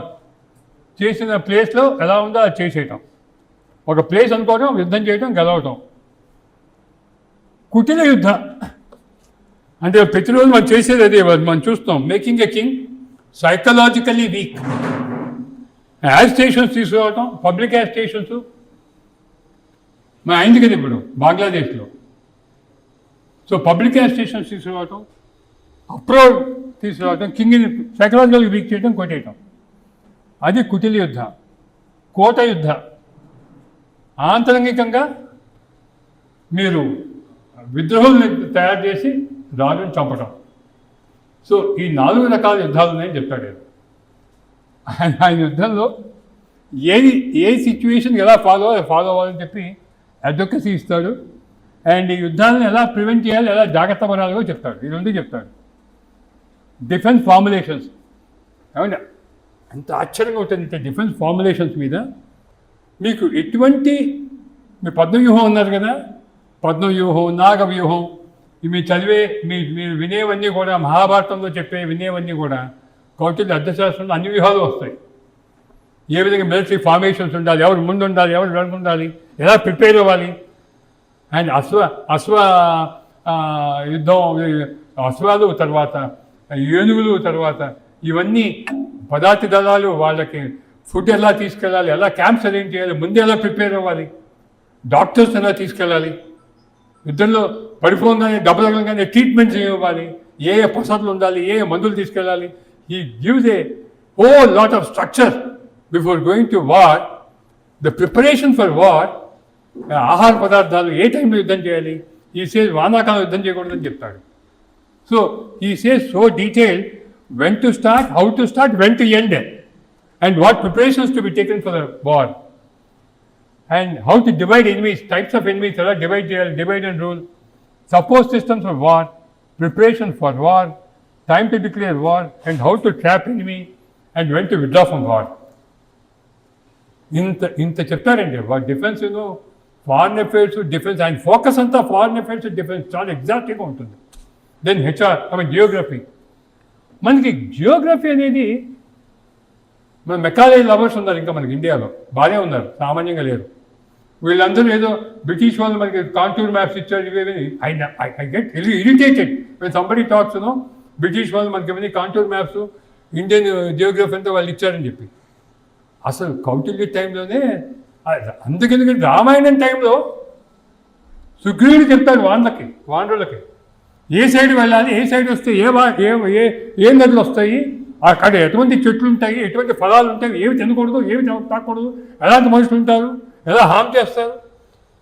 మీకు ఇక్కడి నుంచి ఈస్ట్కి వెళ్తే he tells up to goes up to China and Cambodia and all that. మీరు ఈస్ట్ నార్త్కి వెళ్తే he goes up to Russian countries. వెస్ట్కి వెళ్తే సౌదీ అరేబియా అని చెప్తాడు. అక్కడ ఇసుక తిందలు ఉంటాయి, ఇవి ఉంటాయి, అవి ఉంటాయి, సముద్రాలు ఉంటాయి అని చెప్పుకొస్తాడు. సో ఆ రోజుల్లోనే ఉంది. రామాయణం టైం నుంచి మనకి జియోగ్రఫీ మీద లాట్ ఆఫ్ ఫోకస్ ఉంది. సో కౌటిల్యుడు అసలు ఆ జియోగ్రఫీ ఎలా చేయాలి, దేశంలో ఎలా ఏ మినరల్స్ ఎలా ఐడెంటిఫై చేయాలి, ఎక్కడెక్కడ ఏ మినరల్స్ ఉంటాయి, అండ్ ఎవ్రీ విలేజ్కి map, route maps, complete natural study, ఎక్కడెక్కడ ఏం మినరల్స్ ఉన్నాయి, ఇవన్నీ డీటెయిల్, ఏ పంటలు వస్తాయి, ఏ ఫలాలు వస్తాయి, జియోగ్రఫీ ఎక్స్టెన్సివ్లీ దానికి ఎలా చేయాలని చెప్పి ఉండాలని చెప్పి చెప్తారనమాట. అండ్ ఎలా ఇవన్నీ మ్యాప్స్ చేసుకు ఉండాలి రాజు. ఆయన రాజ్యంలో అన్నీ ఉండాలి, ఎప్పుడే స్ట్రాటజీ చేయాలన్నా కూడా. ఇక హెచ్ఆర్ డెవలప్మెంట్ అండి, మీకు చాలా ఆశ్చర్యంగా ఉంటుంది. హోల్ బుక్ ఈజ్, ఆయన concept of HR is values and behaviour. అది ఎలా ఇన్కల్కేట్ చేయాలి సొసైటీలో, the whole focus. And he strongly believes the strength of the country, the strength of the character of the people అని చెప్తాడు. The character is very important for the strength of the country. And the focus is on defense, medicine. ఆ రోజుల్లో animal husbandry is very very major subject అండి. ఎందుకంటే animals ఎక్కువ ఉండేవి. మనం రామాయణం టైంలో కోతులు ఎక్కువ, మనుషులు తక్కువ. స్లోగా మనం ఎవల్యూషన్లో animals less human have gone. So అక్కడ యానిమల్ హస్బెండరీ ఎంత ఇంపార్టెంట్ అంటే, మీకు పాలు ఇవ్వటానికి కానివ్వండి, ఈ గోవులు కానివ్వండి, తర్వాత అశ్వాలు కానివ్వండి, ఏనుగులు కానివ్వండి, ఇవన్నీ వారికి కావాల్సిన యానిమల్స్ మెయింటెనెన్స్ చాలా ఎక్కువ ఉండేది. So animal husbandry, science, commerce and accounts. Good education system is critical for making ethical citizens. గురుకుల వ్యవస్థ up to primary education, secondary education దాకా గురుకుల వ్యవస్థ ఉండేది. Basic at the lower level is history, అర్థ ఎకనామిక్స్, ధర్మ, తర్క అంటే లా, గణితం, martial arts, horse ride and elephant, night time పురాణాలు చెప్పేవాళ్ళు. గురుకుల వ్యవస్థలో పొద్దున్న నుంచి ఏం చెప్పాలి, ఎప్పుడు లేవాలి, ఏ సబ్జెక్ట్ ఏ గంటలో చెప్పాలి, అవన్నీ డిఫైన్ చేసి ఉంటాయి. దాని తర్వాత 3 యూనివర్సిటీస్ బాగా ఫేమస్గా ఉండేవారు రోజుల్లో, తక్షశిల, నలంద, విక్రమశిల. ఆయన ఈ నందా డైనాసిటీని అండి చేసి, మీకు చాలామందికి తెలిసే ఉంటుంది. Nanda dynasty, the king was corrupt, the king is incompetent. వాడిని పడదోసి మన చంద్రగుప్త మౌర్యుని తీసుకొస్తాడు. సో చంద్రగుప్త మౌర్యుని తీసుకొచ్చే టైంలో he was working in Nalanda, in Takshashila university. Post retirement he again settled as a professor in Nalanda యూనివర్సిటీలో చెప్పేవాడు. సో బేసికల్లీ చాణక్యుడు అనేవాడు teacher, preacher, whatever it is, ఆయన అంత ప్రిన్సిపల్స్ టీచ్ చేసేవాడు. సో ఆ విధంగా వచ్చింది. Nalanda was considered to be the largest among all of them. అందుకే అన్నేళ్ళు వాళ్ళు తగలబెట్టారు, ఎన్నో రోజులు తగలబెట్టారు పుస్తకాలన్నీ. I hope you are aware of what happened. Bakhtiyarpur అంటారు ఇప్పుడు ఆ యూనివర్సిటీ. వాడు బక్తియార్ ఖిల్జీ వాడు తగలబెడితే దాని బక్తియార్పూర్ ఏంటి. In fact we should change back to Nalanda పేరు. అక్కడ హయ్యర్ కోర్సెస్ అంటే డిగ్రీ తర్వాత ఉండేవి సైన్సు, భాష, astrology, Ayurveda, surgical science. Surgical science అంటే ఆ రోజుల్లో సర్జికల్ సైన్స్కి చాలా ఇంపార్టెన్స్ ఉండేది. ఫిలాసఫీ, గణితం, geography, agriculture, history, animal Ayurveda and economics, astronomy, archery was a big subject. యుద్ధాన్ని ఆర్చరీతో చేసేవాళ్ళు కదా, అండ్ పబ్లిక్ అడ్మినిస్ట్రేషన్. అండ్ అక్కడ మీరు కనుక చూస్తే పుస్తకాల్లో రాస్తాడు ఆయన, the students use to come from various foreign countries. Foreign nationals, మా సంస్కృతం తెలియని వాళ్ళు చాలామంది స్టూడెంట్స్ వచ్చి నేర్చుకునే వాళ్ళని చెప్పేవాళ్ళు. So those universities are so popular in those days that across the world students use to come and learn. ఇంకా favourite subject accounts and economics, Arthashastra అని చెప్పారు. So that you should see. మనకి ఆశ్చర్యంగా ఉంటుంది ఎలా ఉంటుంది ఆ టైంలో. Economic surveys were regularly done. మనం ఆశ్చర్యపోతుంటాం ఎకనామిక్ సర్వేస్ ఆ రోజుల్లో ఉన్నాయా అని చెప్పి. And budgets are from Ugadi to Ugadi, new year day నుంచి న్యూ ఇయర్ డేకి. The budget is basing on the panchangam. So next year projections, last year expenditure, income తీసుకొని నెక్స్ట్ ఇయర్ బడ్జెట్ పంచాంగం తీసుకొని దాని ప్రకారం ప్రొజెక్షన్స్ చేసేవాళ్ళు. ఏ పంట బాగుంటుంది, ఎలా ఉంటాయి వానలు, వానలు ఉంటాయా ఉండవా. So projections are based on astrological predictions, planetary movement and past year revenues, expenditure. ఇవాళకి మేము చేయలేకపోయామండి accrual accounting. CAG appointed CA institute, నేను ఆ కమిటీలో మెంబర్ని కూడా ఎక్రూవల్ అకౌంటింగ్ ఇంట్రడ్యూస్ చేద్దాం ఇండియాలో అని చెప్పి. ఇవాళకి కూడా గవర్నమెంట్స్ ఎక్రూవల్ అకౌంటింగ్ ఒప్పుకోవండి. మీకు అర్థమవుతాయి ఎందుకు ఒప్పుకోరు. ఎక్స్పెండిచర్ బిల్స్ పెండింగ్ ఉంటే కదా ప్రొవైడ్ చేయడం ఇష్టం ఉండదు. ఇన్కమ్ ప్రొవైడ్ చేయాలి, అది ఇష్టం ఉండదు గవర్నమెంట్కి. మళ్ళీ డెఫిసిట్ ఎక్కువైపోతుంది. డెఫిసిట్ ఎక్కువైతే ఆ బడ్జెట్లో ఫిస్కల్ డెఫిసిట్ ఎక్కువ చూపించాలి. అందుకే ఎక్రూవల్ అకౌంటింగ్ గవర్నమెంట్లో సిఏ ఇన్స్టిట్యూట్ ఒక బుక్ ఇచ్చినా కూడా ఎలా ఇంట్రడ్యూస్ చేయాలని. ఇవాళకి కూడా CAG could not introduce accrual accounting in the government. Government it runs with cash accounting. But in the days of Kautilya, Chanakya, there is accrual accounting in those days. You have to provide for current income, miscellaneous income, badali income, badali expenses. Well, badali income, badali expenses in our role. Badali expenses ante which are accrued expenses, bills pass ayi payment kaani bills. So వాటిని బడ్జెట్లో factor చేయాలి. Currency ఆ రోజుల్లో below వన అవి copper coins ఉండేవి. మస్కా కానీ అవి కాపర్ కాయిన్స్ ఉండేవి, పైవన్నీ సిల్వర్ కాయిన్స్ ఉండేవి. అనా కర అంటే ఈరోజు మనం తీసుకోవచ్చు, ఇది రూపాయి కింద. సో ఆ విధంగా ఒక 5-6 పేర్లు ఉన్నాయండి కరెన్సీ పేర్లు. సో అవన్నీ కూడా బిలో అనావతే కాపరు, అబోవ్ అనా. అప్పుడు మన చిన్నప్పుడు మనం అర్థంగా చూసాం, మనం హెక్సాగోనల్లో అర్థంగా చూసాం. ఇంక ఎంతమంది చూసారో గుర్తులేదు, కానీ పైసా అర్థన అనా కాయిన్స్ చూసాం మనం. పని పోయి ఇవాళ చిన్న కారుకి తిరిగి అవి ఎలా ఉంటాయో కూడా. So next detail accounting manuals, heads of accounts. ఇవాళ ఆయన పుస్తకంలో కూడా, చాణక్యుల పుస్తకంలో కూడా హెడ్స్ ఆఫ్ అకౌంటు, రిజిస్టర్స్ ఏం మెయింటైన్ చేయాలి, ఏ కాలమ్స్ ఉండాలి రిజిస్టర్స్లో, చాలా well mentioned. And well defined bill processing system ఏమిటి, సపోర్టింగ్ ఓచర్లు ఎలా ఉండాలి, and delegation of powers at different levels, various లెవెల్స్లో ఎలాంటి బిల్స్ పాస్ చేయాలో కూడా డిఫైన్ చేసి ఉంటుంది. స్ట్రాంగ్ ఎథికల్ బ్యాక్గ్రౌండ్ అండి, dos and don'ts for accountants. ఆయన చెప్తాడు, ఈ ఆడిటర్లు కనుక ఎక్కడికైనా వెళ్తే ఆడిట్ కోసం వాళ్ళు కాఫీ టీ కూడా తాగకూడదు, వాళ్ళ డబ్బులనే వాళ్ళు తాగలుగుతారు. సో ఆ రోజుల్లో ఉన్న ఆ ఎథికల్ ఈజ్ నాట్ సపోజ్. అందుకే ఆయన గవర్నర్స్తో చెప్తూ ఉండేవాళ్ళు. ఒక బ్రిటిష్ ఫారినర్ ఎవరో వచ్చి డిస్కషన్ అయిపోయి వెళ్ళిపోతుంటే ఆయన దీపం ఆపి పక్క దీపం వెలిగించాట. వెంటనే ఆయన అడిగాడు, ఎందుకు ఆపాడు, వెనక్కి వచ్చి అడిగాడు, ఎందుకు ఆపుతున్నావు అని. అఫీషియల్ డ్యూటీ అయిపోయింది, ఇప్పుడు నా పర్సనల్ డ్యూటీ కాబట్టి ఆ దీపం ఆపేశానని చెప్పి. సో ఆ విధంగా he use to follow governance standards in those days. Same governance standards he gave to accountants and auditors. And in fact నాకు అనిపిస్తుంది మధ్య Britishers are totally destroyed. Britishers ఏదో మంచి ప్రాక్టీస్ ఉన్నాయో అది డిస్ట్రాయ్ చేశారు వాళ్ళకి అనుకూలంగా ఉంటానికి. ఇది కూడా one of the practices of dos and don'ts అంత స్ట్రాంగ్గా పోవటానికి I think they are responsible. ఈ అకౌంటింగ్ స్ట్రక్చరు దాన్ని పాడు చేసి ఇవాళ గవర్నమెంట్లో మనం పెట్టే అవకాశం లేకుండా అయిపోయింది. అండ్ డైలీ ఇన్కము ఏ రోజు కాదు రోజు టిన్ బాక్స్లో ఒక రేకుల డబ్బాలో ఓచర్లతో సహా ఎక్స్పెండిచర్ ఇన్కమ్ స్టేట్మెంట్, ఆ స్టేట్మెంట్ ఫామ్ ఇస్తాడు, అందులో ఆ డబ్బాలో వేయాలట. ఆ నెక్స్ట్ డే ఆడిటర్ అప్రూవ్ చేసిన తర్వాత పుస్తకాలు ఎక్కుతాయిట. ఏ రోజు ఆ రోజు ఆడిట్ అయిపోవాలి. This the structure here propounded. And taxation should be so painless as the butterfly takes the pollen from the flowers.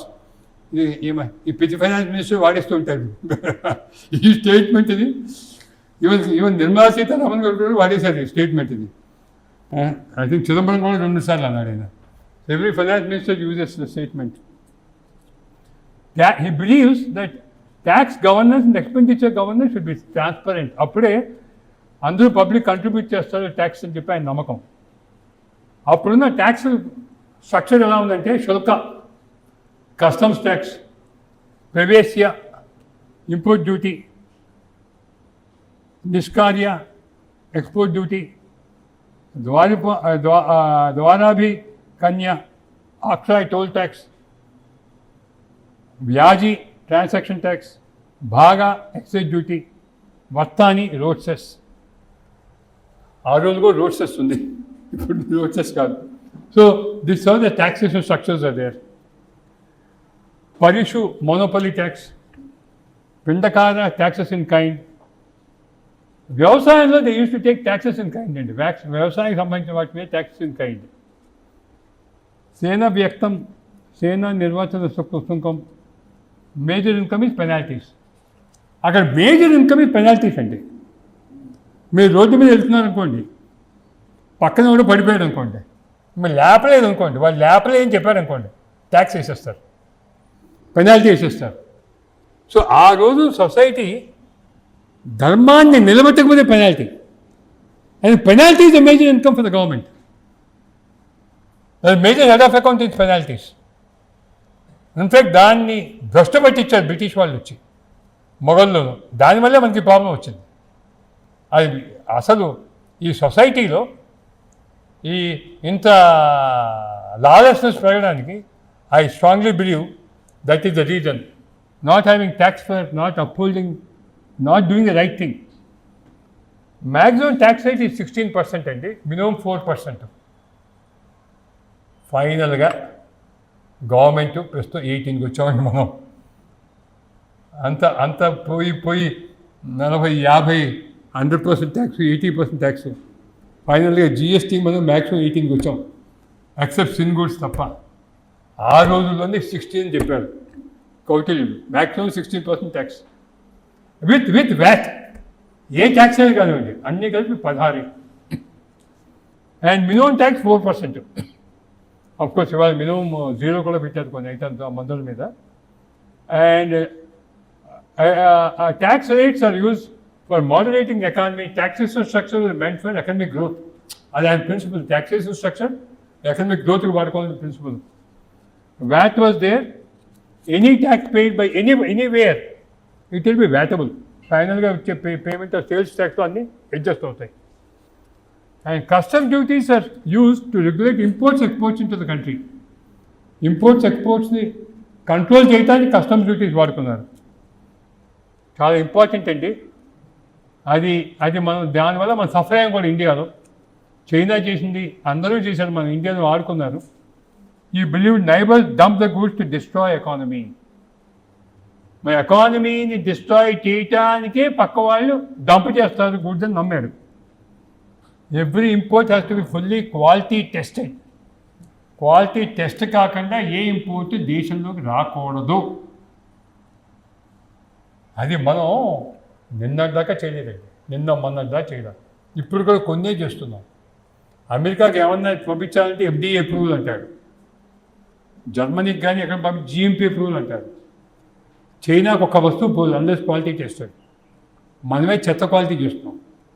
మన ఇండియాలో చెప్పిన కౌటిల్యుడు ప్రిన్సిపల్ మనమే ఫాలో కాదా.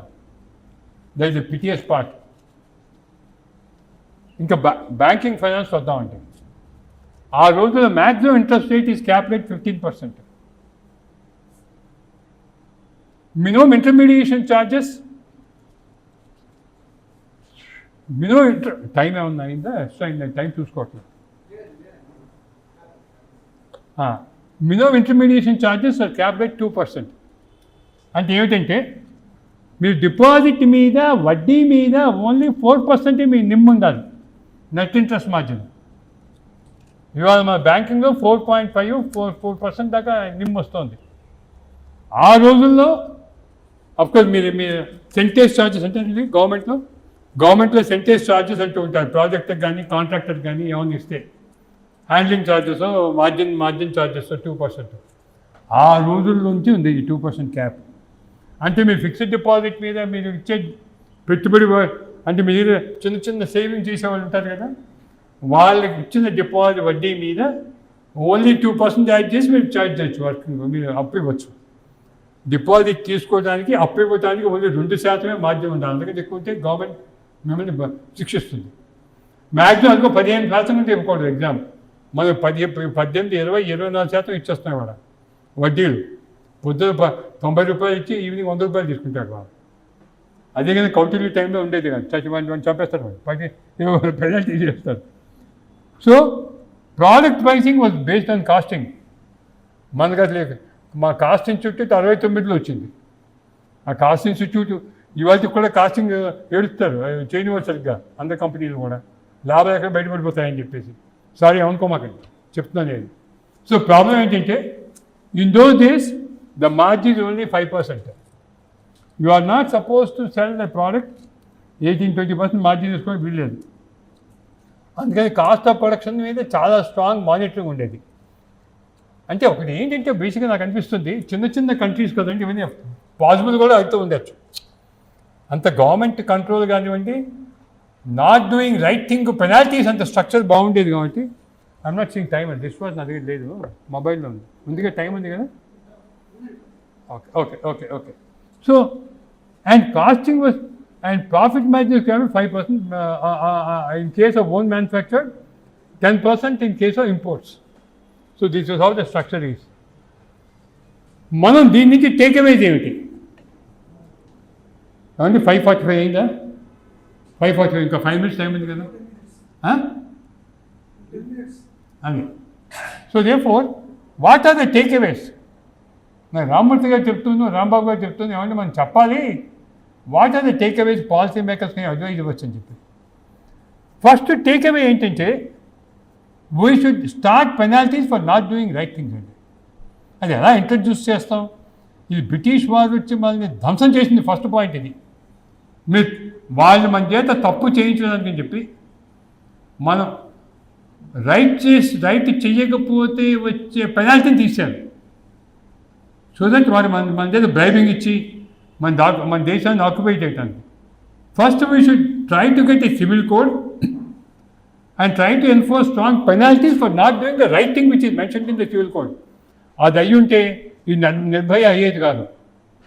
ఒక నిర్భయ అయింది చూడండి, రోడ్డు మీద రేప్ చేస్తుంటే అందరూ వీడియో చూస్తూ ఉంటే వీడియోలు తీస్తారు సేవ్ చేయడానికి పోయి. సో దిస్ ఇస్ అ దౌర్భాగ్యం మనకి ఆ పెనాల్టీ పోవటం వల్ల. సివిల్ కోడ్ లేదు, and ill treatment of old parents కానివ్వండి, రకరకాల ఇల్స్ వచ్చాము సొసైటీలు, ఇవన్నీ కూడా ఆ పెనాల్టీ లేకపోవడం వల్ల. సెకండ్, అందుకని కౌటిల్యన్ పెనాల్టీస్ రాంబాబు గారు మీరు అడిగారు అని చెప్తున్నారు, అది we have to bring back. One of the recommendation from my side is we should bring back first we should finalize civil code in detail. And the civil code అసలు మన భరద్వాజ స్మృతిని ముందు పెట్టుకొని ఇది మన బృహస్పతి స్మృతిని ముందు పెట్టుకుని స్మృతులు చూస్తే అంతా రైట్ అండ్ రాంగ్గా ఉంటుంది. తండ్రి ఏం చేయాలి చేయకూడదు, తల్లి ఏం చేయాలి చేయకూడదు, కొడుకు ఏం చేయాలి చేయకూడదు, ఎవ్రీ క్యారెక్టర్ ఇన్ సొసైటీ ఉంటుంది స్మృతి. మన సివిల్ కోడ్ని కరెక్ట్గా పెట్టుకుని ఆ పెనాల్టీస్ ఇవాళ కాకపోతే ఎప్పుడైనా చేయొచ్చు, but at least some way we should start, at least something we should start. And all impose to be quarantine and quality check.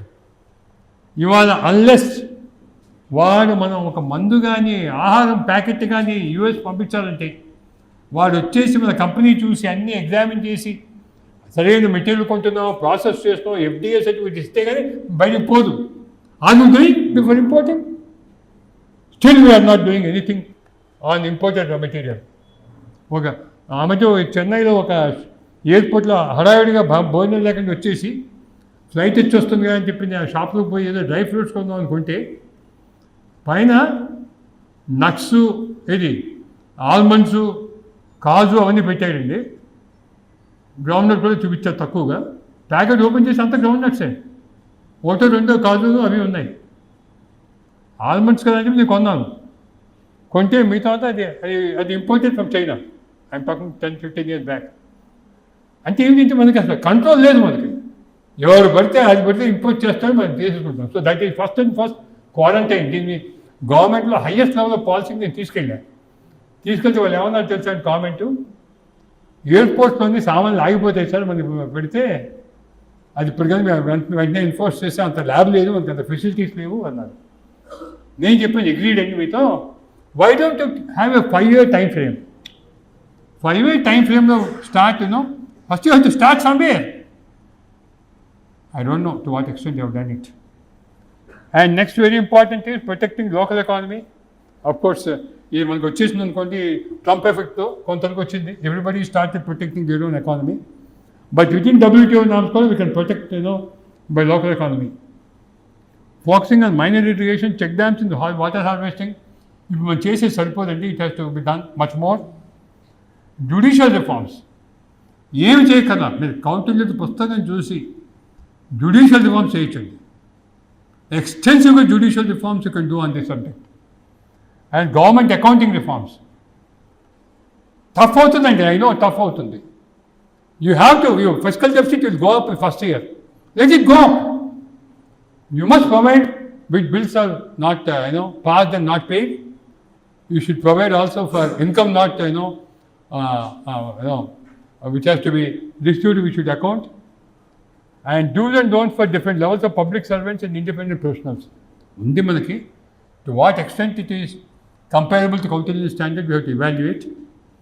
And bringing transparency in government expenditure and income, audit strengthening delivery mechanism. Kontavaraku, after mana ee present government, Modi government వచ్చిన తర్వాత కొంతవరకు improve అయింది in terms of direct delivery, DBS వచ్చిన తర్వాత, DBT వచ్చిన తర్వాత. But అది కూడా that area is also important to be strengthened. Kautilya quotes at the end of the Kautilya quote కింద కోట్ చేస్తాడండి. What is basis for his book అని రాస్తూ Bharadwaja Smriti, Brihaspati Smriti are the basic for his book అని రాస్తాడండి ఆయన. సో మన బండారం అంతా, మన నాలెడ్జ్ అంతా కూడా మన స్మృతుల్లోనే ఉంది. That's a great thing at number of places. ఫైనల్గా ఎండ్ చేస్తూ ధర్మార్థ కామమోక్ష, if everybody yearns righteously and spends righteously and properly, we can achieve so many things. Dharma rakshata. Thank you very much. Dhanyawad. Thank you.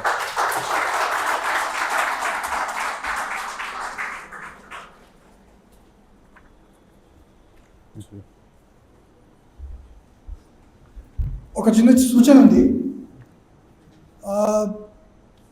Narasimhamurthy గారు ఇచ్చినటువంటి ఉపన్యాసాన్ని record చేయడం జరిగింది.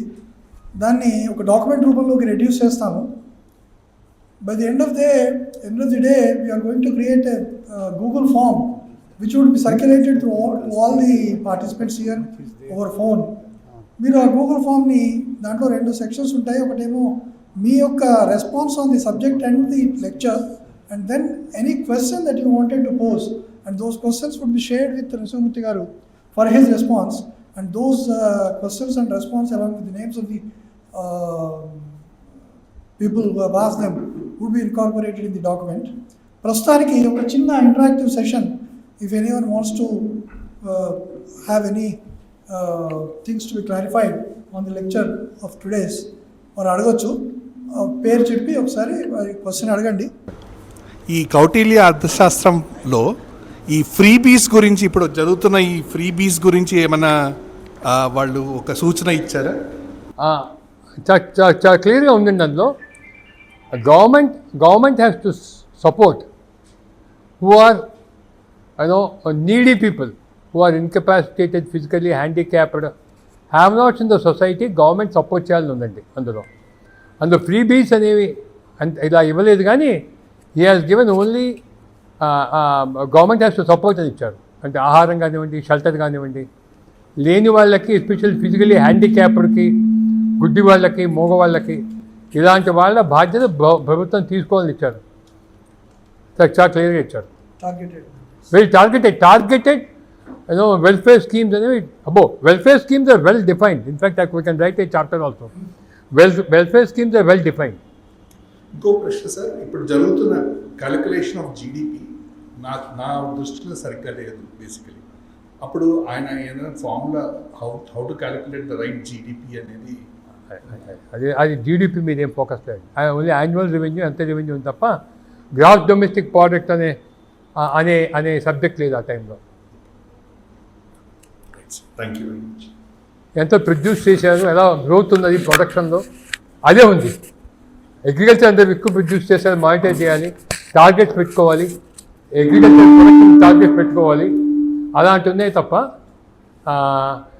ఈ GDP అనే కాన్సెప్ట్ లేదు. నమస్కారం అండి. ఇది అర్థశాస్త్రం ఏ సంవత్సరంలో, ఏ ఇయర్లో రాశారు? అంటే కొంతమంది 350 BC అంటారండి ఆయన టైం అది, కొంతమంది 250 BC అంటారు. ఈ రెండే టైం డిఫరెన్స్ ఉంది తప్ప ఏదైనా దట్ ఈజ్ బిఫోర్ క్రైస్ట్ అండి. Must be 2200 years old subject. మనకి 2-3 రకాల పుస్తకాలు ఉన్నాయండి. ఒక ఎస్ రంగరాజన్ అని చెప్పి పెంగ్విన్ పబ్లికేషన్స్ ఒకటి ఉంది ఇంగ్లీష్లో, 1963 అనుకుంటాను. సంస్కృతంలో 2-3 పుస్తకాలు ఉన్నాయి, authoritative books. Rangarajan has taken from the Sanskrit book. నేను రాసిన బుక్ ఏంటంటే to inculcate interest in the subject. ఒక్కొక్క సబ్జెక్ట్లో ఎక్స్పోజిషన్ ఇచ్చాను బ్రీఫ్గా, so that people will get interest and motivated to read the main book. Gist ఇచ్చారన్నమాట.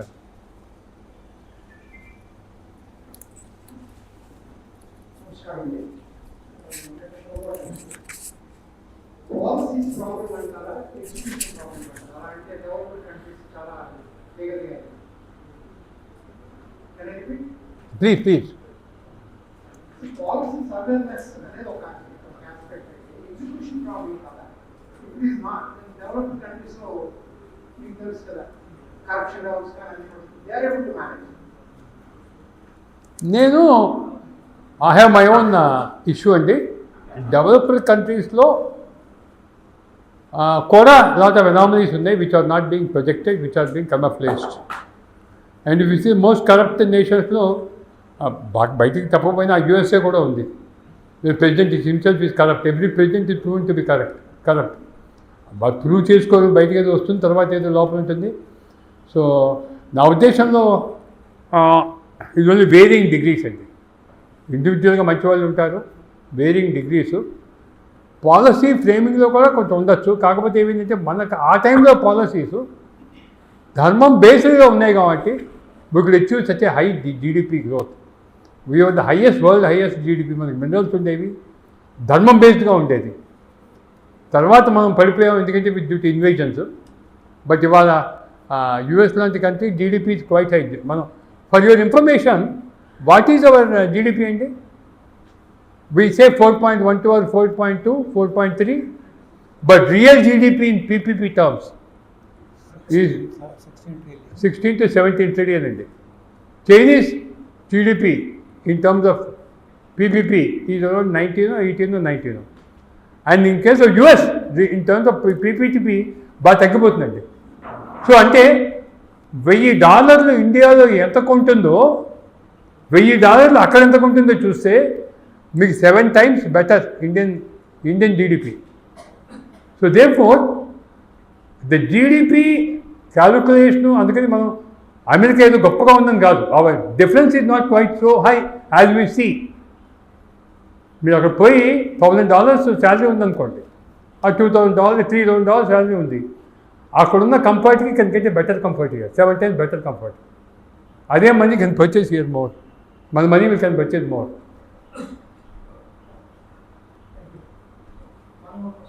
Please. Is there any propose something from root of that? Like a termite sound అంటే Okay. So, as a bureaucrat, would you suggest anything for rooting out corruption? When taking food from other side. Sir నా అనుభవంలో it's relative అండి. So if the corruption can be brought down. ఇప్పుడు corruption అనేది చాలా కష్టం అండి. ఎందుకంటే financial కరప్షనే కాదు, ఇంటెలెక్చువల్ కరప్షన్. అంటే నేనేదో మీరు అనుకోవద్దు చెప్తున్నా అని చెప్పిన అనుభవం. I was chairman of urban banks committee. Narasimhamurthy committee వినే ఉంటారు 2002లో.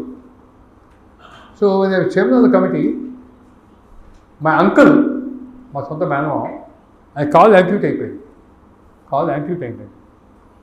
షుగర్ వచ్చి యాంప్యూట్ అయిపోయింది. ఇది bed.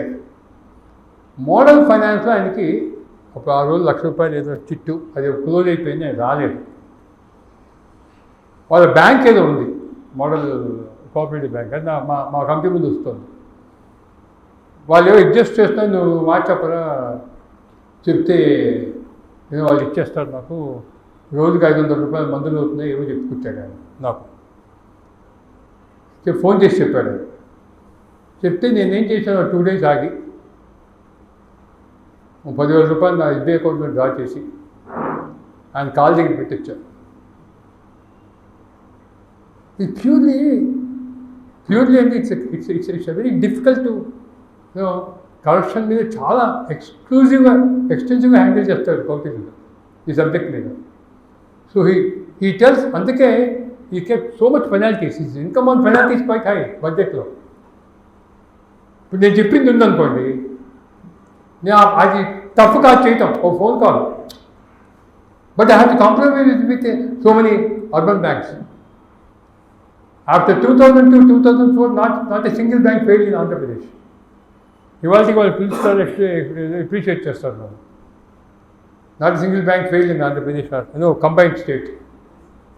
So it is a question of how you follow your principle. So it has to come from inbuilt, number one. Penalties have to be strong. Then only you can correct it. You can have corruption free. That's my అనుభవంలో చెప్పేది. కౌటిల్యుడు అయితే ఎక్స్టెన్సివ్గా penalties పెట్టారు corruption మీద. heavy, not only penalties, heavy, punishments also. Sir, namaste. My name is Sivesh Kaushik. I am from Tata Institute of Social Science, Hyderabad. I am a student of public policy. In your assessment, sir, which is one area in the country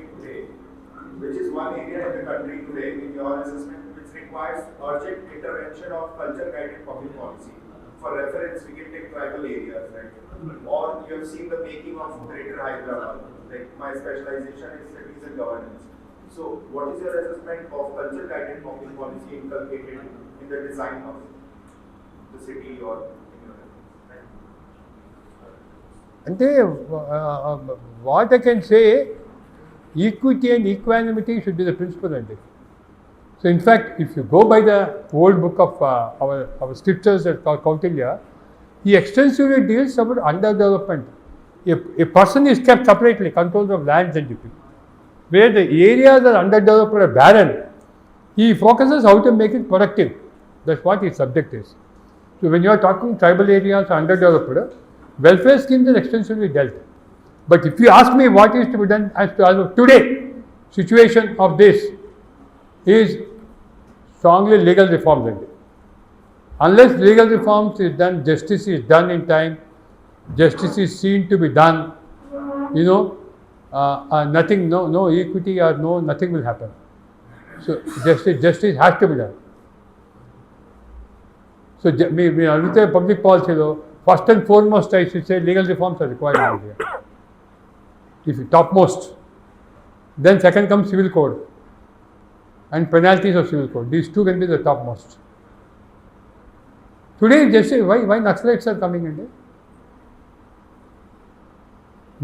మనకన్నా young build నాకున్న young build ఆ రోజుల్లోనే రిబెల్గా feel అవుతాము. Public blood boil అయిపోతుంది అన్యాయం చూస్తే. But very the action, very some action is they. So legal reforms are required. I mean, you have no choice.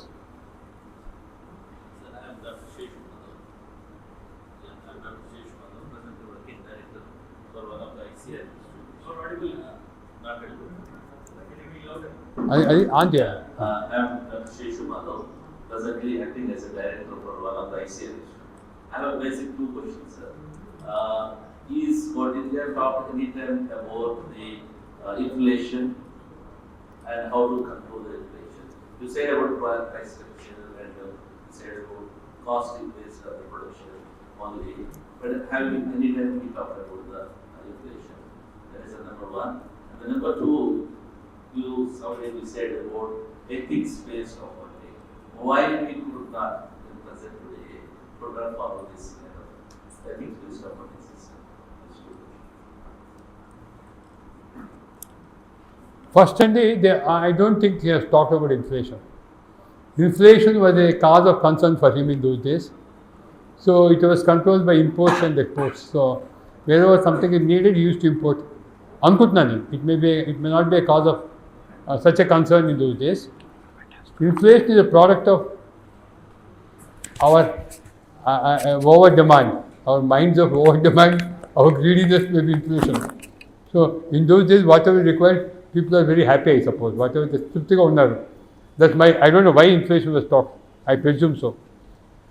Secondly, your talks about ethics and the basic backbone of ethics is hit by British and Mughals. They changed the mindset. మనల్ని corrupt చేసేస్తే కానీ వాళ్ళు మనల్ని occupy చేయలేరు. So they first started how British have taken over the Indian Kings అండి. మంచి cigar ఇచ్చేసి, మంచి ఫారెన్ విస్కీ ఏదో ఇచ్చేసేసి, ఇవే వాళ్ళు మనం చేసింది, అవే మనం చేసింది. అవర్ పీపుల్ చిన్న వాటికి రాజులు బలైపోయారండి. రాజులు కరప్ట్ అయిపోయారు చిన్న వాటికి, ప్రలోభాలకి. So therefore, corruption not only financial, it is intellectual corruption, mental corruption, values corruption. Everything British have done. So after so many years of rule, we have forgotten. మనకి విషం పెట్టారు, అది మంచిదని కూడా నమ్మేస్తున్నాం మనం. We have forgotten everything. So I think this is the effect of British now, that you have to corrupt it, may take a lot of time. Ethics, to corrupt, బయటికి రావాలంటే I think it's a process. It takes a lot of time. That's what I believe. Sir. నా పేరు నరసింహాచార్యులు. నేను ప్రస్తుతం న్యాయవాదిగా పనిచేస్తున్నాను. నాకు కొంతమంది విధుల తర్వాత నా మనసులో వెలిగిన భావన ఏంటంటే, ఈ అనంత జ్ఞానవాహిని ఏదైతే సాంస్కృతిక జ్ఞానవాహిని అది పూర్తిగా ప్రవహించకుండా మెకాలే తత్వం అడ్డుపడుతుందని అనుకున్నాను కదా. అయితే ఈ మెకాలే విద్యా విధానంలో నాలెడ్జ్ ఈజ్ డెమోక్రటైజ్డ్. అంటే ప్రతి వాడికి వాడికి అవసరం ఉన్నా లేకపోయినా ప్రతిదీ వాడికి పాఠ్య పుస్తకాల్లో చేర్పిస్తున్నారు. అది ఎందుకు వాడి జీవితంలో ఉపయోగపడకుండా నాశనం అయిపోతుంది. అయితే ఇప్పుడు మీరు చెప్పినటువంటి కనుక చూస్తే మనకి వర్ణ జాతి వ్యవస్థ ఇది. ఈ వర్ణ జాతి వ్యవస్థలో ఏ వర్ణానికి ఏ జాతికి ఏ విద్య అవసరమో అనే దాని మీదనే అది జరిగింది. కంసాలి వారికి వారి వృత్తిపరమైన రహస్యాలు, తర్వాత వాళ్ళకి వారి వృత్తిపరమైన రహస్యాలు ఇవన్నీ చెప్పడము, దాంతో ఆ పర్టికులర్ వృత్తిలో వాళ్ళ ఔన్నత్యము పొందడానికి ఉపయోగపడింది. After this democratisation, so called democratisation of knowledge, ఇప్పుడు మన మీద వచ్చిన నింద ఏంటి అంటే బ్రాహ్మణులు జ్ఞానం వ్యాప్తి కాకుండా, వేద జ్ఞానం వ్యాప్తి కాకుండా అడ్డుకున్నారు అంటున్నారు.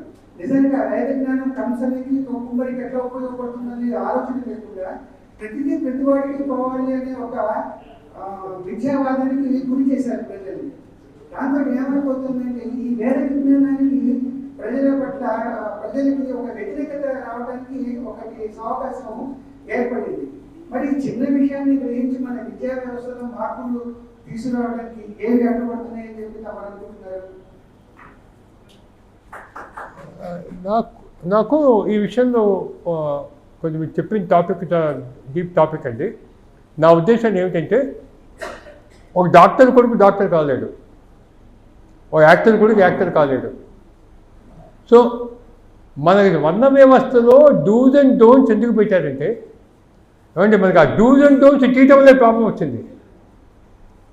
ఒక Brahmin what he has to do dos and don't, ఒక business man what he has to do dos and don't అని ఒక్క నిమిషం. ఓ business man what he has to do and don't. ప్రతి క్యారెక్టర్కి సొసైటీలో కౌటిల్య అర్థశాస్త్రంలో క్లియర్గా డూస్ అండ్ డోంట్స్ ఉంటాయండి. ఈ డూస్ అండ్ డోంట్స్ పోవటం వల్లే ఈ ప్రాబ్లం వచ్చింది. Today Brahmins are what he suppose to is not doing. ఈ సపోజ్ టు ఇప్పుడు ఇవాళ అందరు లెక్చరర్లు బ్రాహ్మిన్సే. He has to follow that. Knowledge spread చేసేవాడు పుట్టుకతో ఏ కులమైనా ఆయన వర్ణం బ్రాహ్మినే. ఓ రాజు, ఇవాళ మా కౌన్సిలర్ ఈజ్ రాజు. రాజుకి ఎన్ని డూస్ అండ్ డోంట్స్ ఉన్నాయండి?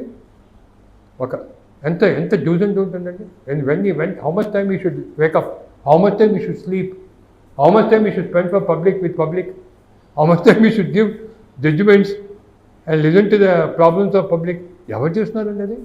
సో ఇవాళ వర్ణ వ్యవస్థను తీసుకొస్తే మళ్ళీ back and identify all the people with dos and don'ts, ఇది పోతుంది ఆటోమేటిక్గా. ప్రాబ్లం ఏంటంటే, మీరు చెప్పే చూడండి, ఇవాళ బ్రాహ్మణ్గా పుట్టిన ఒక డ్రైవర్ వృత్తిలో ఉన్నాడు అనుకోండి, he has to follow his వర్ణ వ్యవస్థ. సో అన్లెస్ ద వర్ణ వ్యవస్థలో చెప్పిన dos and don'ts is basic importance. ఎంత పర్ఫెక్ట్గా డూస్ అండ్ డోంట్స్ ఆ రోజు నుంచి కౌటిల్యం చదివినప్పటి నుంచి నాకు ఈ వర్ణ వ్యవస్థ యొక్క ఇంపార్టెన్స్ అర్థమైంది. He has given dos and don'ts for a king, for a business man, for a worker. ఇవన్నీ భరద్వాజ స్మృతిలో బృహస్పతి స్మృతిలో ఉన్నాయంటారు. మనం ఏం చేస్తున్నాం? బ్రిటిష్ వాళ్ళు చేసిన కంట్రిబ్యూషన్ కానివ్వండి, different types of Kings different points of టైంలో వారి కొడుకు రాజు అయిపోవాలని చెప్పేసి దాన్ని కులంగా మార్చారు. ఒక వీక్ కింగ్స్ హూ కాంట్, వారి ఇన్కాంపిటెంట్ సన్ని కింగ్ చేద్దామని చెప్పేసి ఆ పురోహితుడిని ఆ కులాన్ని మార్చి తీసుకొచ్చేసారు. ఆ కుల వ్యవస్థ రాజుల వల్ల వచ్చింది ఇండియాలో. I hope I'm clear.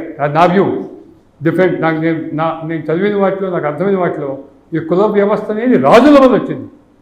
రాజులు వాళ్ళ ఇన్కాంపిటెంట్ సన్స్ని పదవుల్లో కూర్చోబెట్టాలని చెప్పేసి అందరికీ కుల వ్యవస్థ గజ్జి అంటించారు మనకి. ఇన్ఫ్యాక్ట్ అది వర్ణ వ్యవస్థ. ఎవరన్నా ఏ వర్ణమైనా చేసుకోవచ్చు, but he has to follow dos and don'ts. స్ట్రిక్ట్గా he's to follow dos and don'ts. మనం చేయట్లేదు. ఏ కుల వ్యవస్థ పడి వాడు చేయాల్సిన ధర్మంగా చేయట్లేదు. We are not following dos and don'ts.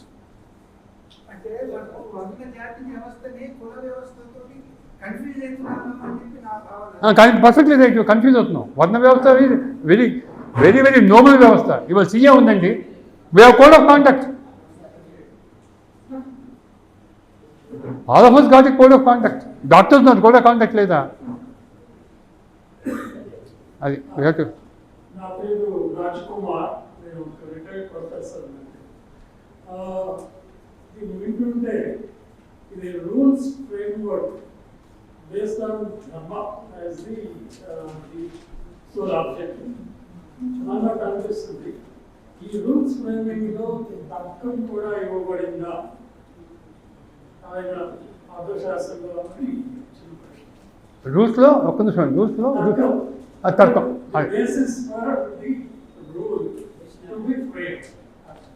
How the rules are framed అన్న దాని గురించి తర్కం ఉన్నదా? పర్ఫెక్ట్లీ రైట్ అండి. రూల్స్ అన్నీ కూడా ఆయన చెప్పిన దాని ప్రకారం ఎలా ఫ్రేమ్ చేయాలని చెప్పాడు ఆయన. ఎలా ఫ్రేమ్ చేయాలని చెప్పినప్పుడు ఒకటి ధర్మం, రెండు ఎస్టాబ్లిష్డ్ ప్రాక్టీసెస్ చెప్పాడు, అలవాట్లు. ఆ రెండింటి బేస్ అయ్యి రూల్ ఫ్రేమ్ చేయాలి. ఆ రెండింటిలో కాన్ఫ్లిక్ట్ వచ్చినప్పుడు తర్కం బేస్ చేయాలి. అంటే వాటి కాన్ఫ్లిక్ట్ రిజాల్వ్ చేసుకుని పబ్లిక్ ఇంట్రెస్ట్ ఫ్రేమ్ చేసి రూల్ ఫ్రేమ్ చేయమని చెప్పాడు. When the conflict comes from ధర్మము ప్రాక్టీసెస్, ఎస్ఆర్ ప్రాక్టీసెస్ మధ్య కాన్ఫ్లిక్ట్ వస్తే you please follow which is in public interest and frame rules అని రాశాడు. చాలా క్లియర్గా ఉంటుంది. ఆ రూల్స్ ఫ్రేమింగ్ మీద ఒక చాప్టర్ ఉంది, how to frame A rule. ఆ రూల్ లాంగ్వేజ్ ఎలా ఉండాలి, రూల్ ఏ విధంగా పబ్లిష్ చేయాలి, and when it should be distributed. Amazing detailing ఇది ఆ పుస్తకంలో. దీనికి చాలా మంది ఏమైనా ఇచ్చున్నారా ఆయన? ఎంతకాలం వరకు? ఆ కాల పరిమితి నెక్స్ట్ దాన్ని రూల్, కొత్త రూల్ ఇచ్చి ఓవర్ రూల్ చేసాక ఆ రూల్ ఉందని చెప్పాడు. ఆ రూల్కి కాల పరిమితి చెప్పలా. Whenever king feels the situation comes to overrule the rule will survive. Revision process ఉందా? రూల్స్కి రివిజన్ ప్రాసెస్ చెప్పబడిందా? లేదండి, అన్లెస్ ఏ సిచ్యువేషన్ అరైజెస్. అంతే, a situation arises you have to revise it అంతే. నమస్కారం సార్, నేను Venkateswara Rao from NABARD, now retired. BOS member 2005 to 15. 5 to 15. Oh. So at that time we couldn't ask you anything, but today we are. Sir, impressed with the takeaways.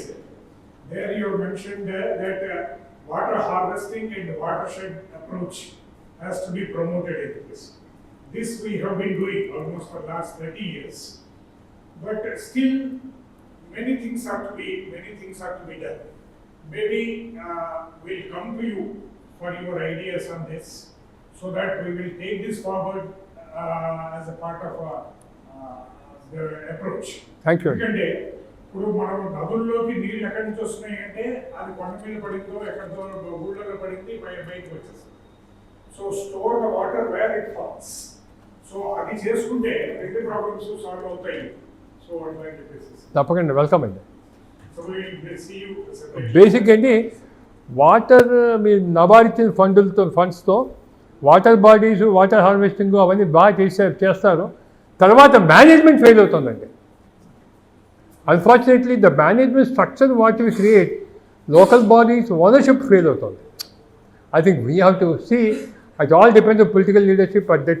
ఆ ఊళ్ళో ఉన్న political leadership, పైగా వాళ్ళకి opposition party వాడు మళ్ళీ వస్తే వీటిని గండి కొట్టడం, అది వాడు చేసిన నాకు మంచి పేరు వాళ్ళని ఇంకోటి చేయటం, అలాంటి పాలిటిక్స్లో పాడవుతున్నాయి తప్ప we could not succeed there. The local politics are effecting water bodies and that's my view, but we have to work on this.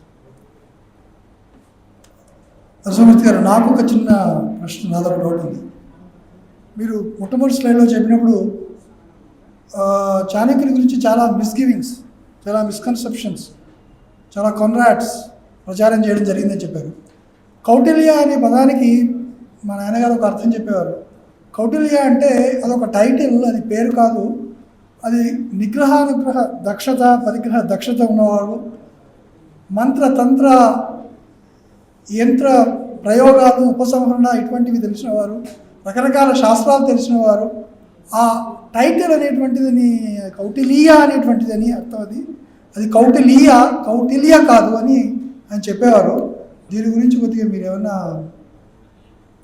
సందేహ నివృత్తి? నేను అంత తెలుగులో గ్రామటికల్గా తెలియదు నాకు జనరల్గా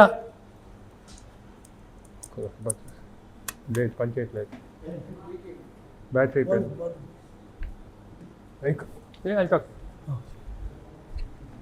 నేను జనరల్గా వచ్చిన దాన్ని చెప్తాను. జనరల్గా కుటిలత్వంతో ఉన్నవాడు కౌటిల్యుడు అని జనరల్గా వచ్చిన పేరు.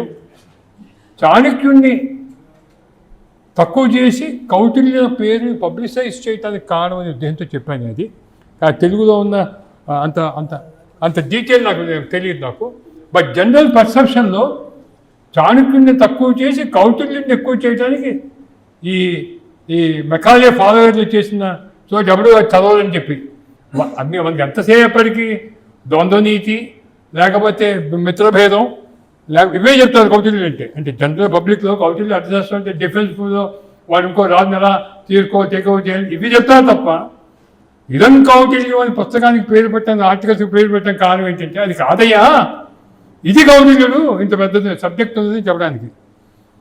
I want break that feeling of ఆ కుటిలత్వం ఒకటే ఉంది ఆ పుస్తకంలో కాదు. This is lot of subject in the public administration సిటైస్.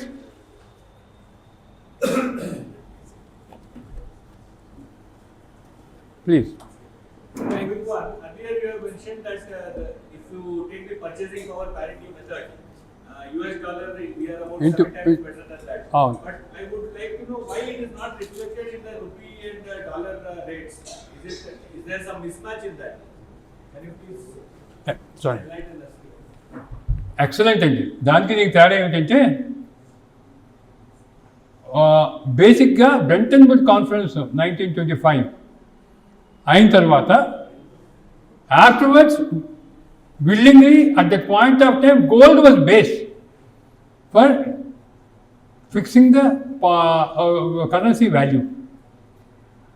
అది 1970s వచ్చేప్పటికి ఏమైందంటే ది గోల్డ్ వెళ్ళిపోయి డాలర్ కరెన్సీ వాల్యూ అనేది డిమాండ్ సప్లై మీద చేంజ్ అయిపోయింది. So still today even today gold reserves are very high there. మీరు come next 6 months dollar was going to become weak. Everybody is not, ప్రతి దేశం కూడా dollar safe అని చెప్పి డాలర్లో ఇన్వెస్ట్ చేసేది.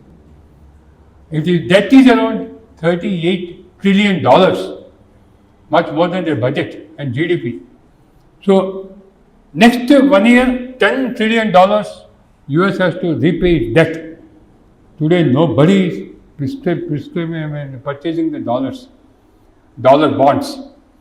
నెక్స్ట్ టైం $10 trillion అప్పు రేస్ చేసే శక్తి అమెరికాకు లేదు అని ప్రతి వాళ్ళు అనుకుంటున్నారు.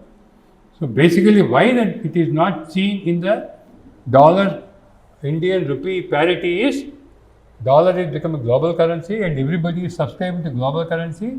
Today's parity is depending on the demand supply. So when the demand for dollar comes down, you will see the reflection of the society. అందుకే మనం $200 billion మనం లాస్ట్ 1 or 2 years డంప్ చేసి we purchased gold. అందుకే gold price ఎక్కువ అవుతుంది. all countries are purchasing gold, replacing with dollars. So dollar US hegemony will create a problem for them in future. That's it, Robert. I hope I understood you. I hope I gave you answer. I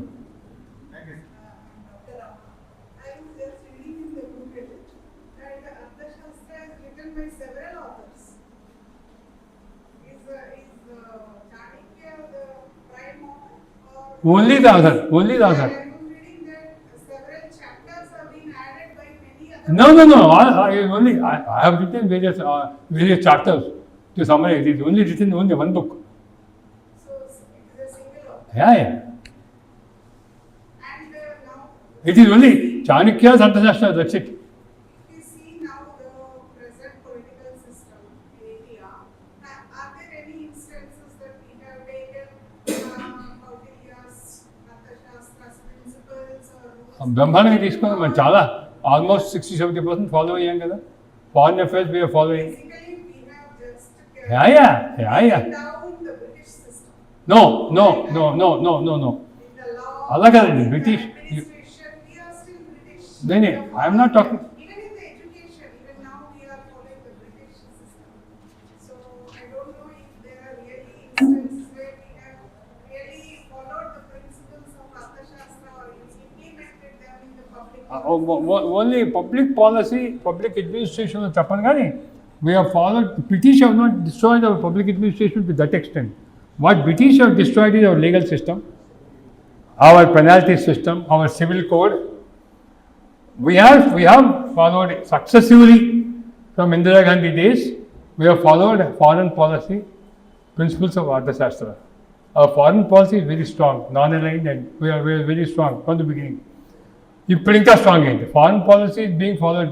so in a pic, if you ask me, in bits and pieces of Arthashastra are being followed by India, but you are not following fully. For example, your check dams, water, minor water bodies, irrigations, we have followed. Self-help groups is the biggest. Self-help group and women empowerment is the biggest subject in Arthashastra. Of course, which I have not touched on the subject is one more is the polygamy and all that. He extensively wrote on it, and he talks about rights of the people, the brothel houses, rights they have extensively talked about, how government should take care of their money.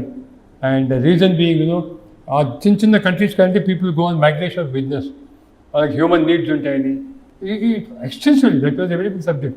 Social reforms and social subject is very big. Of course, I have not dealt in a book, it's a controversy in the రాయలేదు, but it's a 360 degree అండి. He's a great thinker.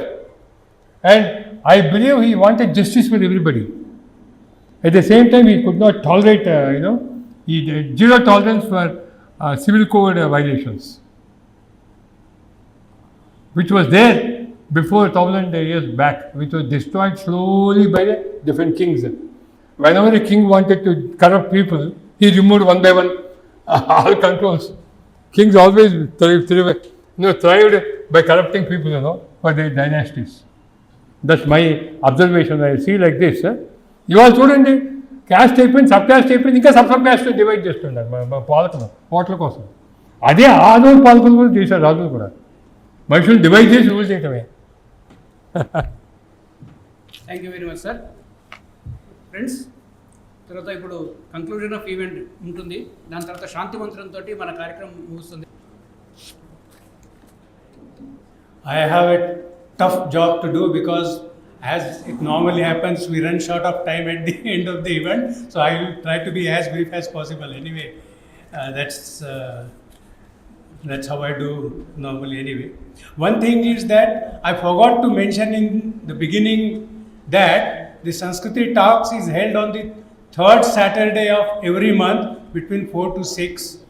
So therefore, the specific or particular notice will come to you, but keep that in mind that it's all generally the third Saturday of a month.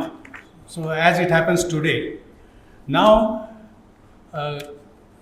talking about the address by our main speaker today, Narasimhamurthy Garu, I am reminded of an analogy between a good teacher and a good speaker, or the qualities of these two sects of people.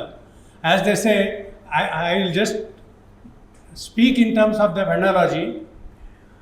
A good speaker is one who parts with good information to the delight of the audience and impresses them and they get convinced. That's a good speaker.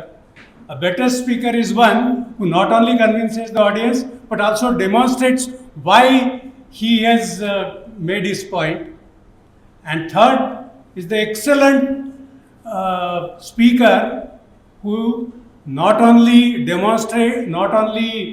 gives information, not only demonstrates, but inspires people to do that. I think today we have a speaker who falls in the third category, and let us give a big hand to him for delivering an excellent lecture on Chanakya. The theme of Chanakya is so important to us, particularly to Sanskriti Adhyayan Kendra and Sanskriti Foundation also. We have had, in fact, one more lecture earlier in this series given by Radhakrishna Pillai, who is also known authority on Chanakya. He spoke on the Saptangas briefly and then concentrated on the duties of parents as mentioned by Chanakya and so. Today's speaker, Narasimhamurthy Garu, if Chanakya was an institute, he has taken us through a walkthrough through that institute, exposing us to different buildings, different blocks. But each of those things need a lot of deliberations. And perhaps work on Chanakya, who is a relatively better researched person from our history and our ancient heritage, but still, what we know about him is much less than what we perhaps still don't know about it. So, particularly when you look at the walkthrough as were given by the speaker today, so many aspects of our life he has touched that it is difficult to imagine a single individual having dealt with so many things. It's really amazing, mind-boggling. So, therefore, it gives us a lot of scope to do further work on that. And I am sure that the talk today and the question answer session that followed definitely must have inspired many of us, or at least provoke the thinking process in which we can think of doing research and doing further work in the direction of bringing Chanakya into our life today. So that aim we have probably achieved today, and that's why it was a great session. All of us go leave this hall wiser than what we were before, because we have been exposed to a lot of things which perhaps we did not know before. So I think there is no point in me going to individual items covered by him. As I said, he has taken us through a walkthrough and exposed us to everything, but he has only shown the board on top of that room, but what is there inside the room and all, it is for us to find out. So I think that's how I can sum up the talk today. I urge all of you to be actively associated with Sanskriti Adhyayan Kendra and Sanskriti Talks, and request you to give your might to this organization and join us in the noble cause of bringing the cultural values of this nation into the current public policy. Thank you. Thank you. Thank you sir.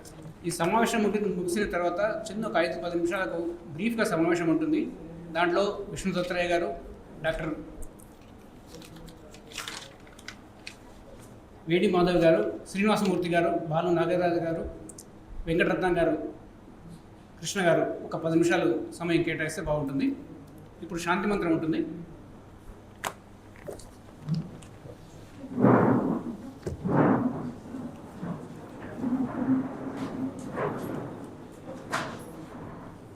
అందరం అనుసరిద్దాం. ఓం survey భవంతు సుఖినః, survey సంతు నిరామయాః, survey భద్రాణి పశ్యంతు, మా కశ్చిత్ దుఃఖభాగ్ భవేత్. ఓం శాంతి శాంతి శాంతి. ధన్యవాదాలు.